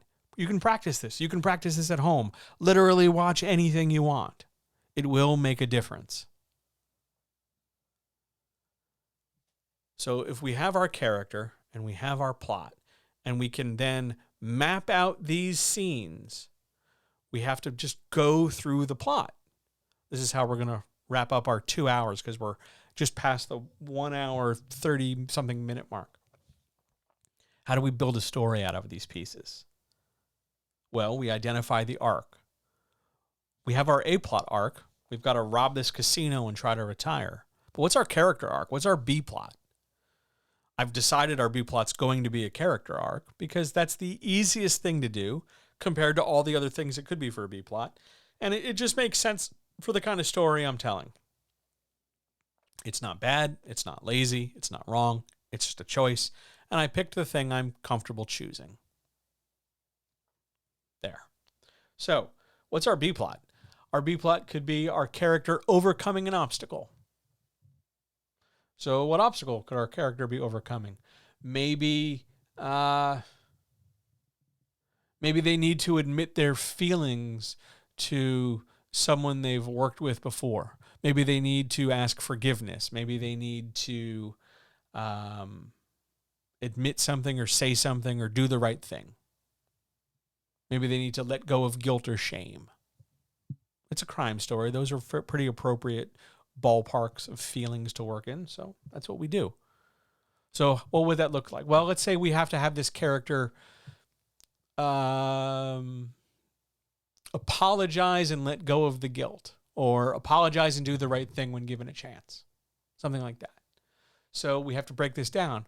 We have to first introduce that the problem exists. So somewhere in the early part of the story, we want to have a scene where the reader is made aware that this problem exists. Maybe that's a dialogue scene where some character from our protagonist's past turn and goes, "Oh, don't talk to him. This one time, remember Macho Grande? Or remember this or remember that, or this one time he did this or they did this or she did that." And you bring it up to the reader's awareness. It doesn't have to be a dialogue scene. I'm picking an intentionally obvious one, but you need to have some scene somewhere that makes the audience aware, or the reader aware, oh, hey, there's this problem. And then you have to have a number of scenes thereafter, because you can't have them before you introduce it. A number of scenes thereafter where the character does something about it, tries and fails, tries to build up the courage but chickens out, starts but gets interrupted, thinks about it, anguishes over it, something, whatever, tries to accomplish the goal but doesn't yet. And we do that through, let's say, the majority of the second act. How many times? I don't know. How many times do you want? It can be once, it can be twice, it can be 5 times, it can be 10 times. The more times you do it, though, it's a balancing act. The more times you do it, the more important you're saying it is. If you keep clubbing us over the head with it's important, it's important, it's important, you start to overshadow that A plot. So you got to kind of learn to balance these things. So you figure it out as you go. But you find your number. Chances are your number is going to be somewhere between 3 and 8. Just averages.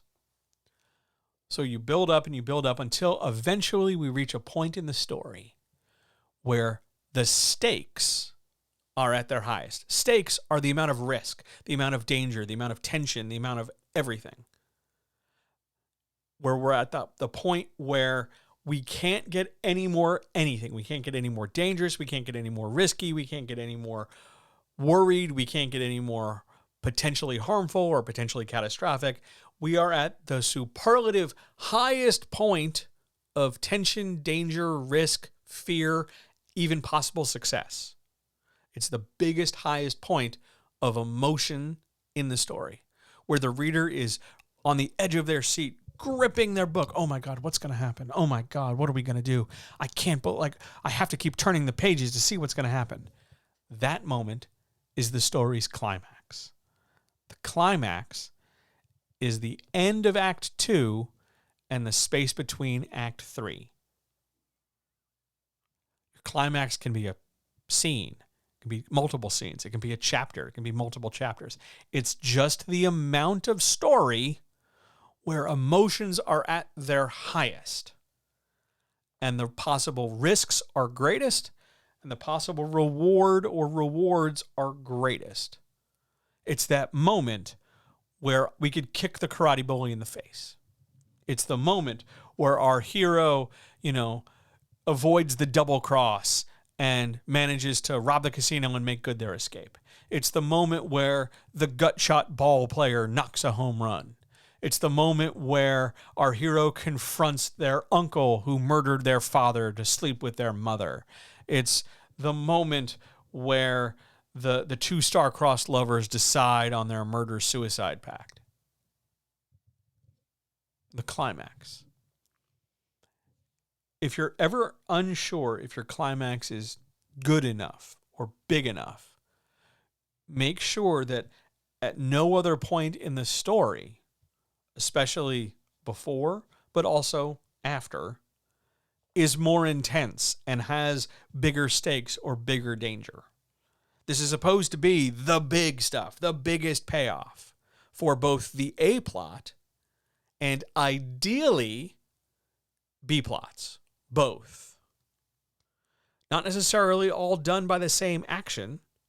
It's great when that happens, but it's not a necessity. but you want to try and wrap them all up and bring them to their highest point relatively in the same time and space. It helps. And it helps not just because it's a cool storytelling trick, but because it also helps keep your story organized better. Can you ignore this? Absolutely, you can ignore this. You can have your B-plot climax be ahead of or after your A-plot climax. Go ahead. Do whatever you need to do in your story. But every arc, whether it's plot or conflict or plot or character or A-plot or B-plot or Q-plot or whatever plot, every plot, every arc should have a climax. Even if it's just one of those like suspense arcs where it's a jump scare. A one scene thing where we turn the corner and, oh my God, a bear, whatever. It needs to be there. Every arc, plot is an arc, character is an arc, growth is an arc, whatever your arcs are, should have a climax. You want to try and bundle them all together because it's easier for you to write it that way. But you don't have to. Don't feel like you need to. It is, however, for a lot of people, a really, really useful tool, which is why I'm sort of beating the dead horse on this.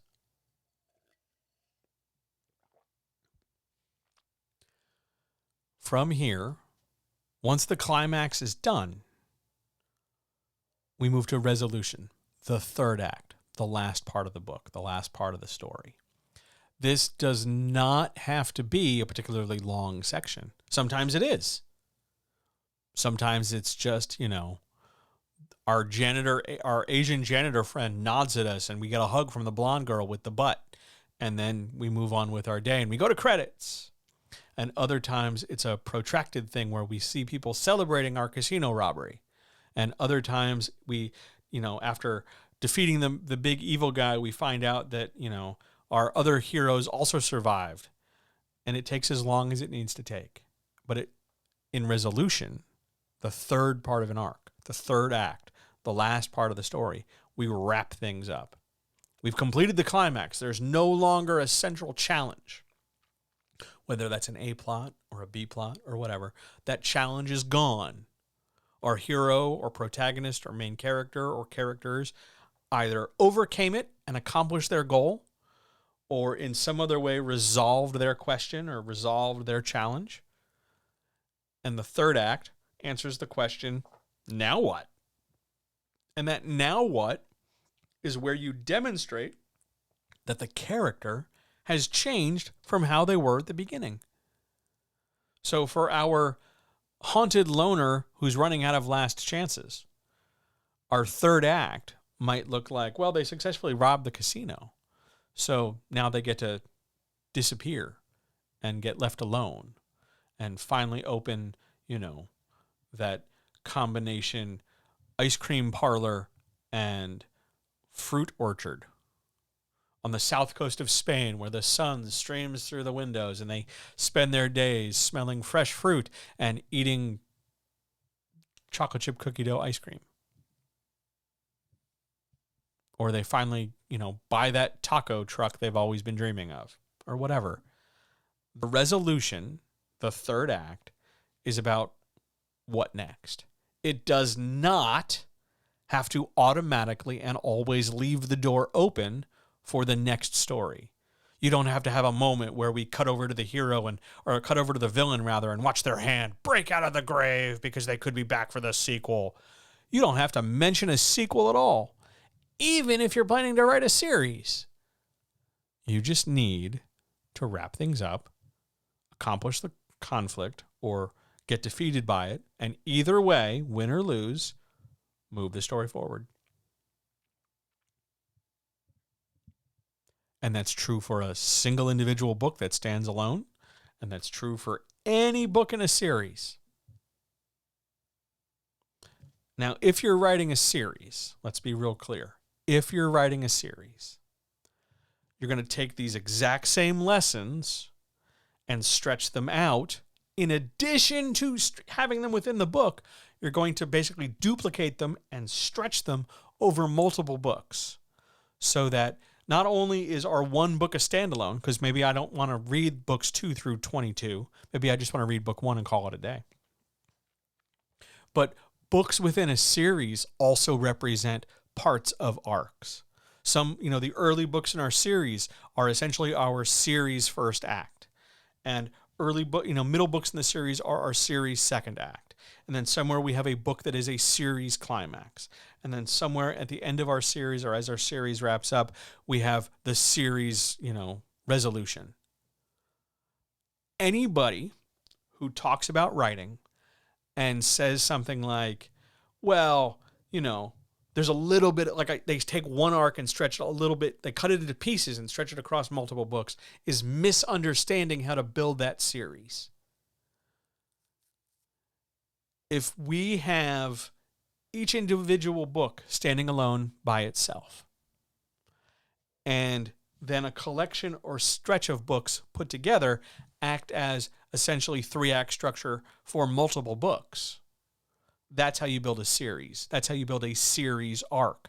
You do not want to get into a situation where, you have 4 sentences in this book and 22 sentences in the next book and then 6 chapters in the third book and call it a day. You're not making a salad. We're not chopping up bits for coleslaw. We don't want to have irregular, lumpy pieces in our stuff. We want to treat each book, series especially, as its own individual book, and then group the books together to contain elements that are also series-wide plots. That's how you build an effective series. But when you're trying to traditionally publish especially, you want to think about just what makes this book I'm querying, what makes this one book, this first book, what makes this book its best. And then do that. And then if it sells well and they say, hey, let's do a sequel, what makes that book the best? It doesn't need to immediately pick up and continue from the exact, 1 hour later, 10 minutes later, 22 seconds after the last book. It can just be more adventures with the same character. That's fine. It's up to you. But you're only going to get that opportunity, especially if you're intending to write a series, if the first one does well. And how do we guarantee the first one does well? Well, on one hand, we can't, but we can certainly give it its best shot by making sure this book is composed as best as possible. That's how we break down a story. Doesn't matter the genre. Doesn't matter the number of characters. Doesn't matter the particular plot. All of these rules apply, as we said at the beginning, all these rules apply everywhere. So, I see there are people in chat. Any questions about anything? Big or small? I'm just going to keep chugging water because I've been talking for an hour and 40-something minutes straight.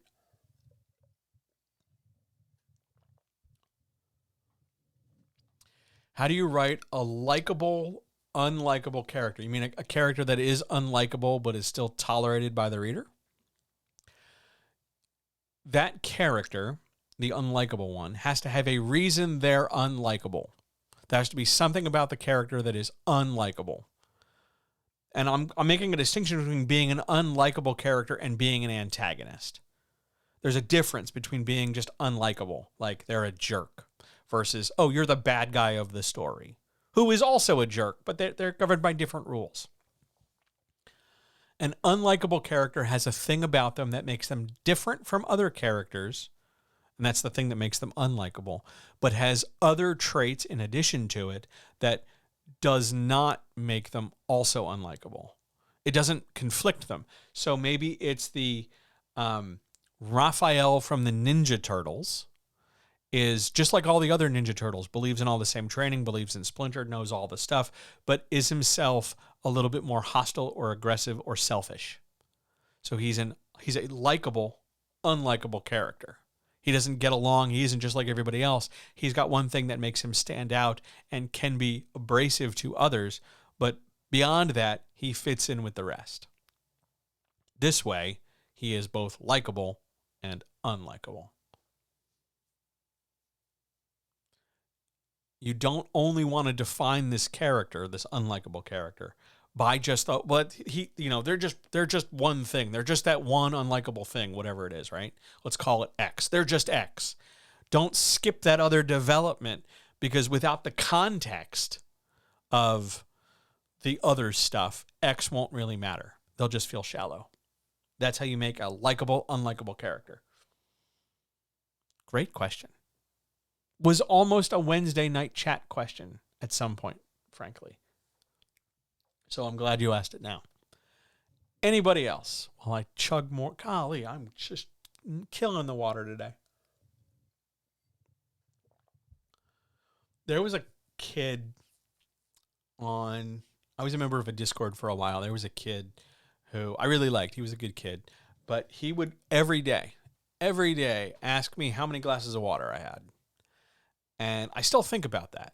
Every time I have like more than 4 glasses of water a day, I immediately think like, yeah, he'd be really, some days he'd be real proud and some days he'd just be shaking his head on the internet somewhere. Yeah, I'm just knocking back water. Other questions about anything writing, publishing, editing wise? Else I will just plug for Wednesday rather, and we can get out of here. Is it smart to have your main protagonist be an unlikable, likable character? It can be. If the arc for that character is them changing or dealing with their unlikable element or elements, yeah, that can be potentially smart. It's not a universal thing. Like, if you want your protagonist to be unlikable, but still liked, but still have this unlikable element, then that's your protagonist. And if you craft that protagonist into a story that, is an enjoyable story, then yes, it was smart to do that. It's not a universal thing. It can be, again, depends on the story, depends on what we're doing, depends on a lot of factors. How difficult things are. You've been struggling with this. Well, all right, so my question to you would be, why do they have to be unlikable? What are you trying to say? What are you trying to express? What's your idea as an author that you're trying to express by making them unlikable? Is it that you, the author, just don't like characters who are just likable, period? You want to make them edgy? Because edgy is not the same as unlikable. Edgy is just edgy. Unlikable is patently having a thing that really doesn't fit the social contract.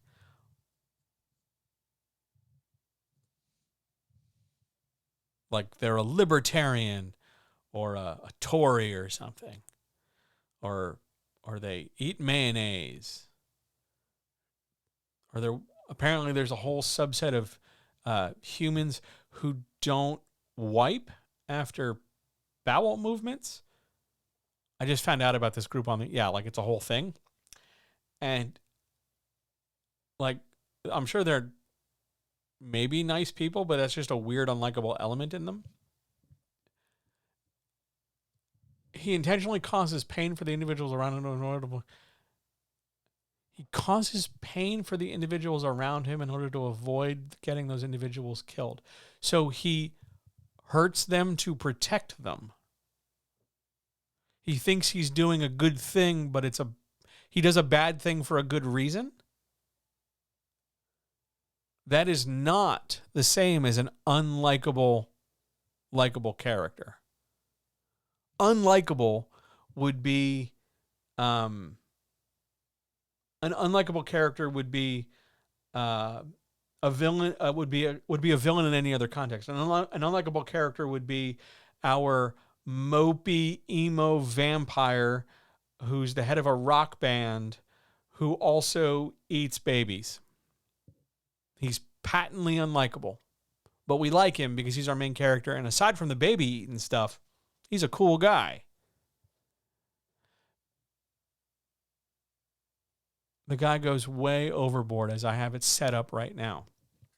Well, part of that goes beyond just scaring people away. Well, there's a difference between pushing people away, causing them harm, pushing them away, and being unlikable are not the same thing. They are 3 very separate, distinct things.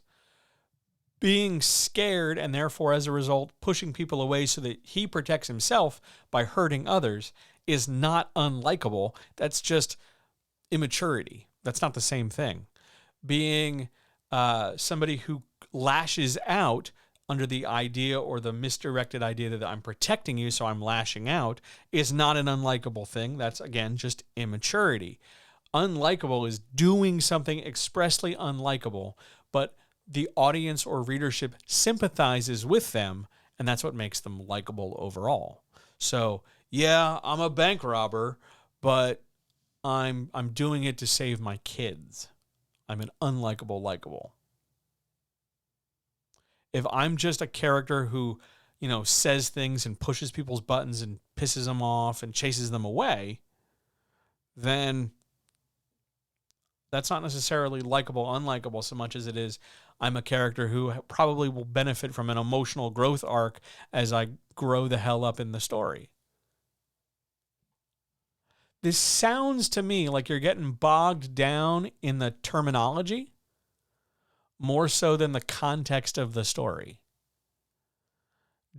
If the label isn't doing you any favors, ditch the label. And that's true for anybody. That's true for any issue in writing. If the label is messing you up, like the genre label or the plot, some terminology labels, throwing it all off, ignore it. What's more important is that you're able to say, well, here's my character. This is what's up. This is what they're trying to do. This is why they're trying to do it.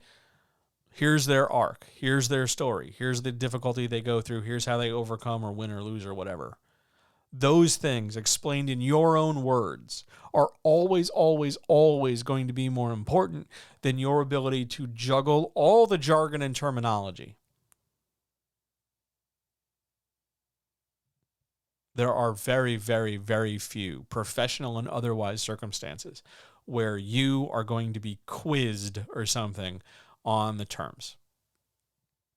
Again, because a lot of the people making these decisions about what makes a book and what doesn't make a book and whether or not your book is a book, they didn't learn half these terms either. They just kind of go along with everybody else and hope no one else notices that they can't easily delineate a likable, unlikable. So if the term is snagging you, or if the term is generating an expectation for you, then I must be missing something, because as it now, the character feels to you unlikable, likable. Well, then they are. It's not necessarily a bad thing. It's just a thing. It's like saying, is it bad if my character, wears dark shoes? And it really can be that cosmetic. Or is it really bad that my character is, but I'm not sure why? You're not sure why your character is unlikable, likable? Or you're not sure why you feel like you're missing something? My guess as to why it feels like you're missing something is because you're overthinking it. And you're building it into something. I think on one hand, you're overthinking the label, trying to get it, you're trying to get that square peg to fit the round hole, so you're mushing it. And I think on the other hand, you're not trusting yourself to write a character arc or an interesting character. You're just not giving yourself enough credit. So you're making this into a thing when it doesn't need to be. If they're unlikable, likable, and the character still works and they have a growth, they have some kind of arc where they're changing from page 1 to page end, it's fine. If you can demonstrate growth, if you can demonstrate change, if you can demonstrate them overcoming some kind of obstacle, fine, done. That's all you need to do. Everything else is, whipped cream on the sundae.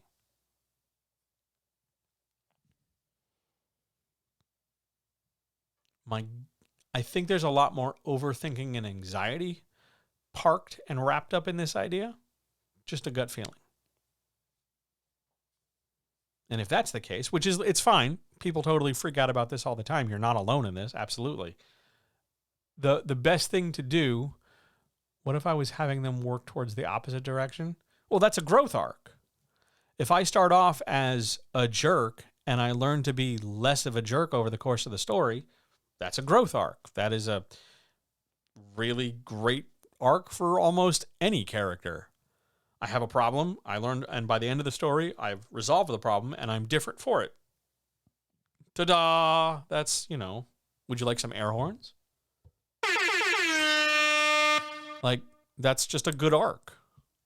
That's a nice, safe way to go for almost any situation. It's a good choice.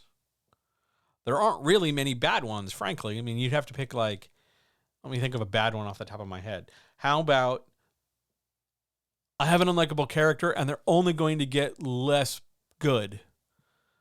There are still ways to make that work. You're developing it from immaturity and then away from, you're fine. That sounds fine. A growth arc. You're maturing the character. Fine. That's probably ideal in most situations.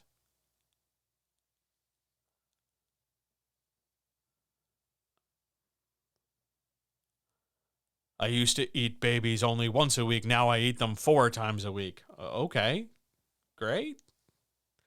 It's an arc, technically. So just figure out what the arc is. Figure out how the character changes and grows over time and space.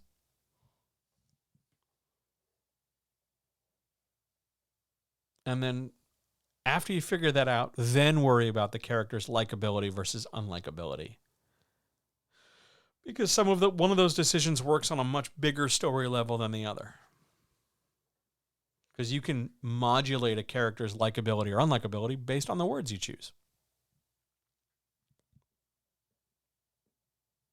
You're going to be fine. You're going to be fine. Anybody else? Anything else? You're welcome. Thank you for your question. I really appreciate it. Anybody else? Else we will go do other things. I, for instance, am going to go figure out how to stream a thing and then Patreon it on this stream. Not quite sure how. We might end up doing Night of the Living Dead or something in the public domain, but we'll figure it out. I'm going to experiment with it probably tomorrow. We'll get there. Anybody else? Anything? Normally, when I do these things in just text-only formats, I literally set a timer on my phone. And it'll be 10 minutes, because that means I can get up and go to the bathroom and then come back. So I will, I don't have any obnoxious music or anything. That's a bummer. I'm still trying to, there's a weird sound thing I've got going on where if I run the sound through the Rodecaster, it comes up fine.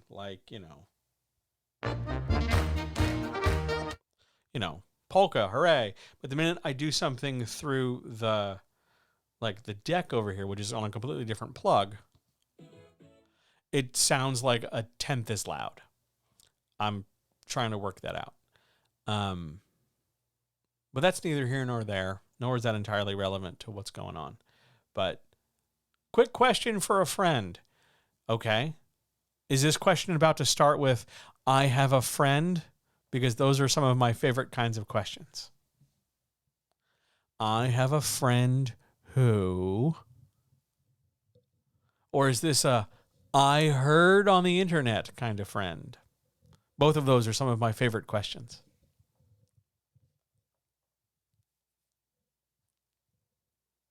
I'm ready.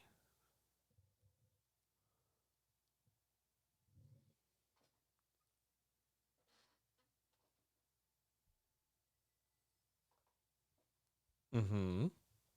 Mm-hmm.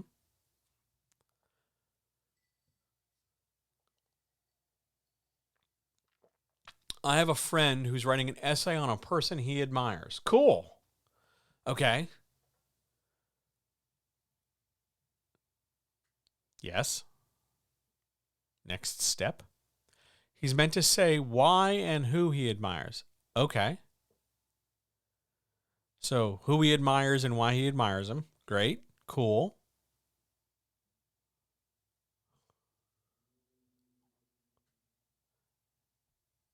And then what happens? Are there bears or clowns? He doesn't seem to understand how to write why he admires a person, only the who. Well, it's easy to say the who. I admire this person. The follow-up is, What about that person do you admire? Is it that they work hard? Is it that they, stand up for justice? Is it because they look great in pants? What about this person do they think is great and admirable? What do they like about this person? I like their hair. I like the fact that they manage to eat pasta on a date and not spill it all over their shirt. I like this person for how much they help their friends. Out of all the people this person could pick to admire, they picked this one single human. It's fine. It's fine. So out of all the people they picked this one person. And they must have picked this one person because there's something about that person that stood out to them, that they wanted to be like, or they wanted to say something about, or they enjoyed, or they were proud of, or they were turned on by, or they were excited by, or they hated, or whatever. They had some kind of emotional response, some kind of emotional and some kind of mental response to a thing this person says or does or builds or steals or believes or whatever. That feeling is the why they admire that person. So, for example, I admire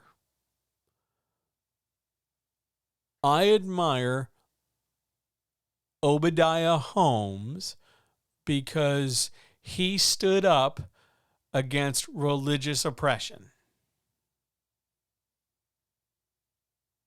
And I believe that fundamentally people should stand up against oppression in all forms to help liberate those who cannot stand or are not given enough of a voice.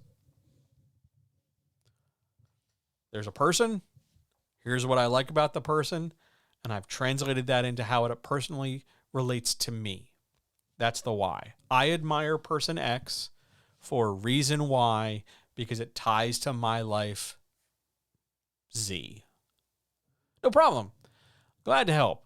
If this is like a homework thing, side note, if you're young enough and watching this, I'm a great person to ask for help with homework. Like, I am disturbingly good at answering homework or essay or college questions. Like, it is very much in my wheelhouse to sit here and just be like, yo, here's how you write this thing. I love doing it. It makes me happy. So I'm really glad. Yes, most of the time people, when writing an admiration or a persuasive essay, they forget to tie into themselves. Because, again, it's about creating that context for the reader, whomever the reader might be. So that, yes, there's a person. I like them for this reason.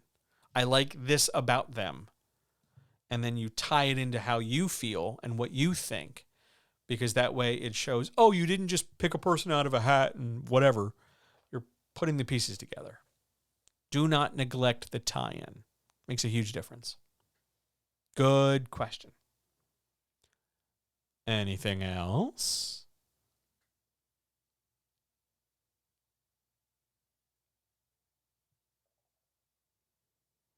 I have no music on Mondays. I have no outro. I have no sound effect. I have I have the full thing of sound effects. I just don't use them on Mondays. We're just kind of hanging out. So if there is nothing else, if I've answered everything to the best of my ability, and if you're happy with this, honestly, the two best things you can do are, one, if you're not already, do feel free to follow. I am marching my way towards 50 followers in an effort to make affiliate so that I can, feed my cats. And it would really mean a lot to me if you followed. It would really mean a lot to me also if you listening to this or checking this out, came back, because that would really mean a lot to me if you came back. I really appreciate your time and patience, and I really want to make it this worth your while, because I like doing this. I might not be very good at it, but I certainly like trying, and I like getting better at it as we go. And I would really hope to see you along more and more of this adventure. So thanks for being here. I hope I helped. If you have more questions and you want to do this some more, I will be right back here on Wednesday, so 2 evenings from now at 7 p.m. Eastern. Wednesday, 7 p.m. Eastern. I'm going to be right here doing more of this. If you want to do this or talk in greater length and greater detail, the best thing you can do, like I said before, go check out the Patreon because, one, I'm always there making stuff, and two, it gives you access to the Discord where you can hang out with a ton of writers doing a ton of work, some of whom you know, and some you don't. But you are always welcome there. Check out the Patreon, hop on Discord, and ask all the questions you want about all different kinds of things, and I'd be happy to help. So thank you for being here, everybody. I really appreciate it. You guys are awesome. Thanks for hanging out for 2 hours and change. Thanks for letting me do this. I feel pretty good about it. This will be posted as per usual on Twitch. I guess immediately? I never really thought about how quickly this stuff goes up. But it'll be on Twitch if you need it for a VOD. So have a great night, guys. Take care of yourselves. Love each other. Love yourself. And I'll see you guys soon. See ya!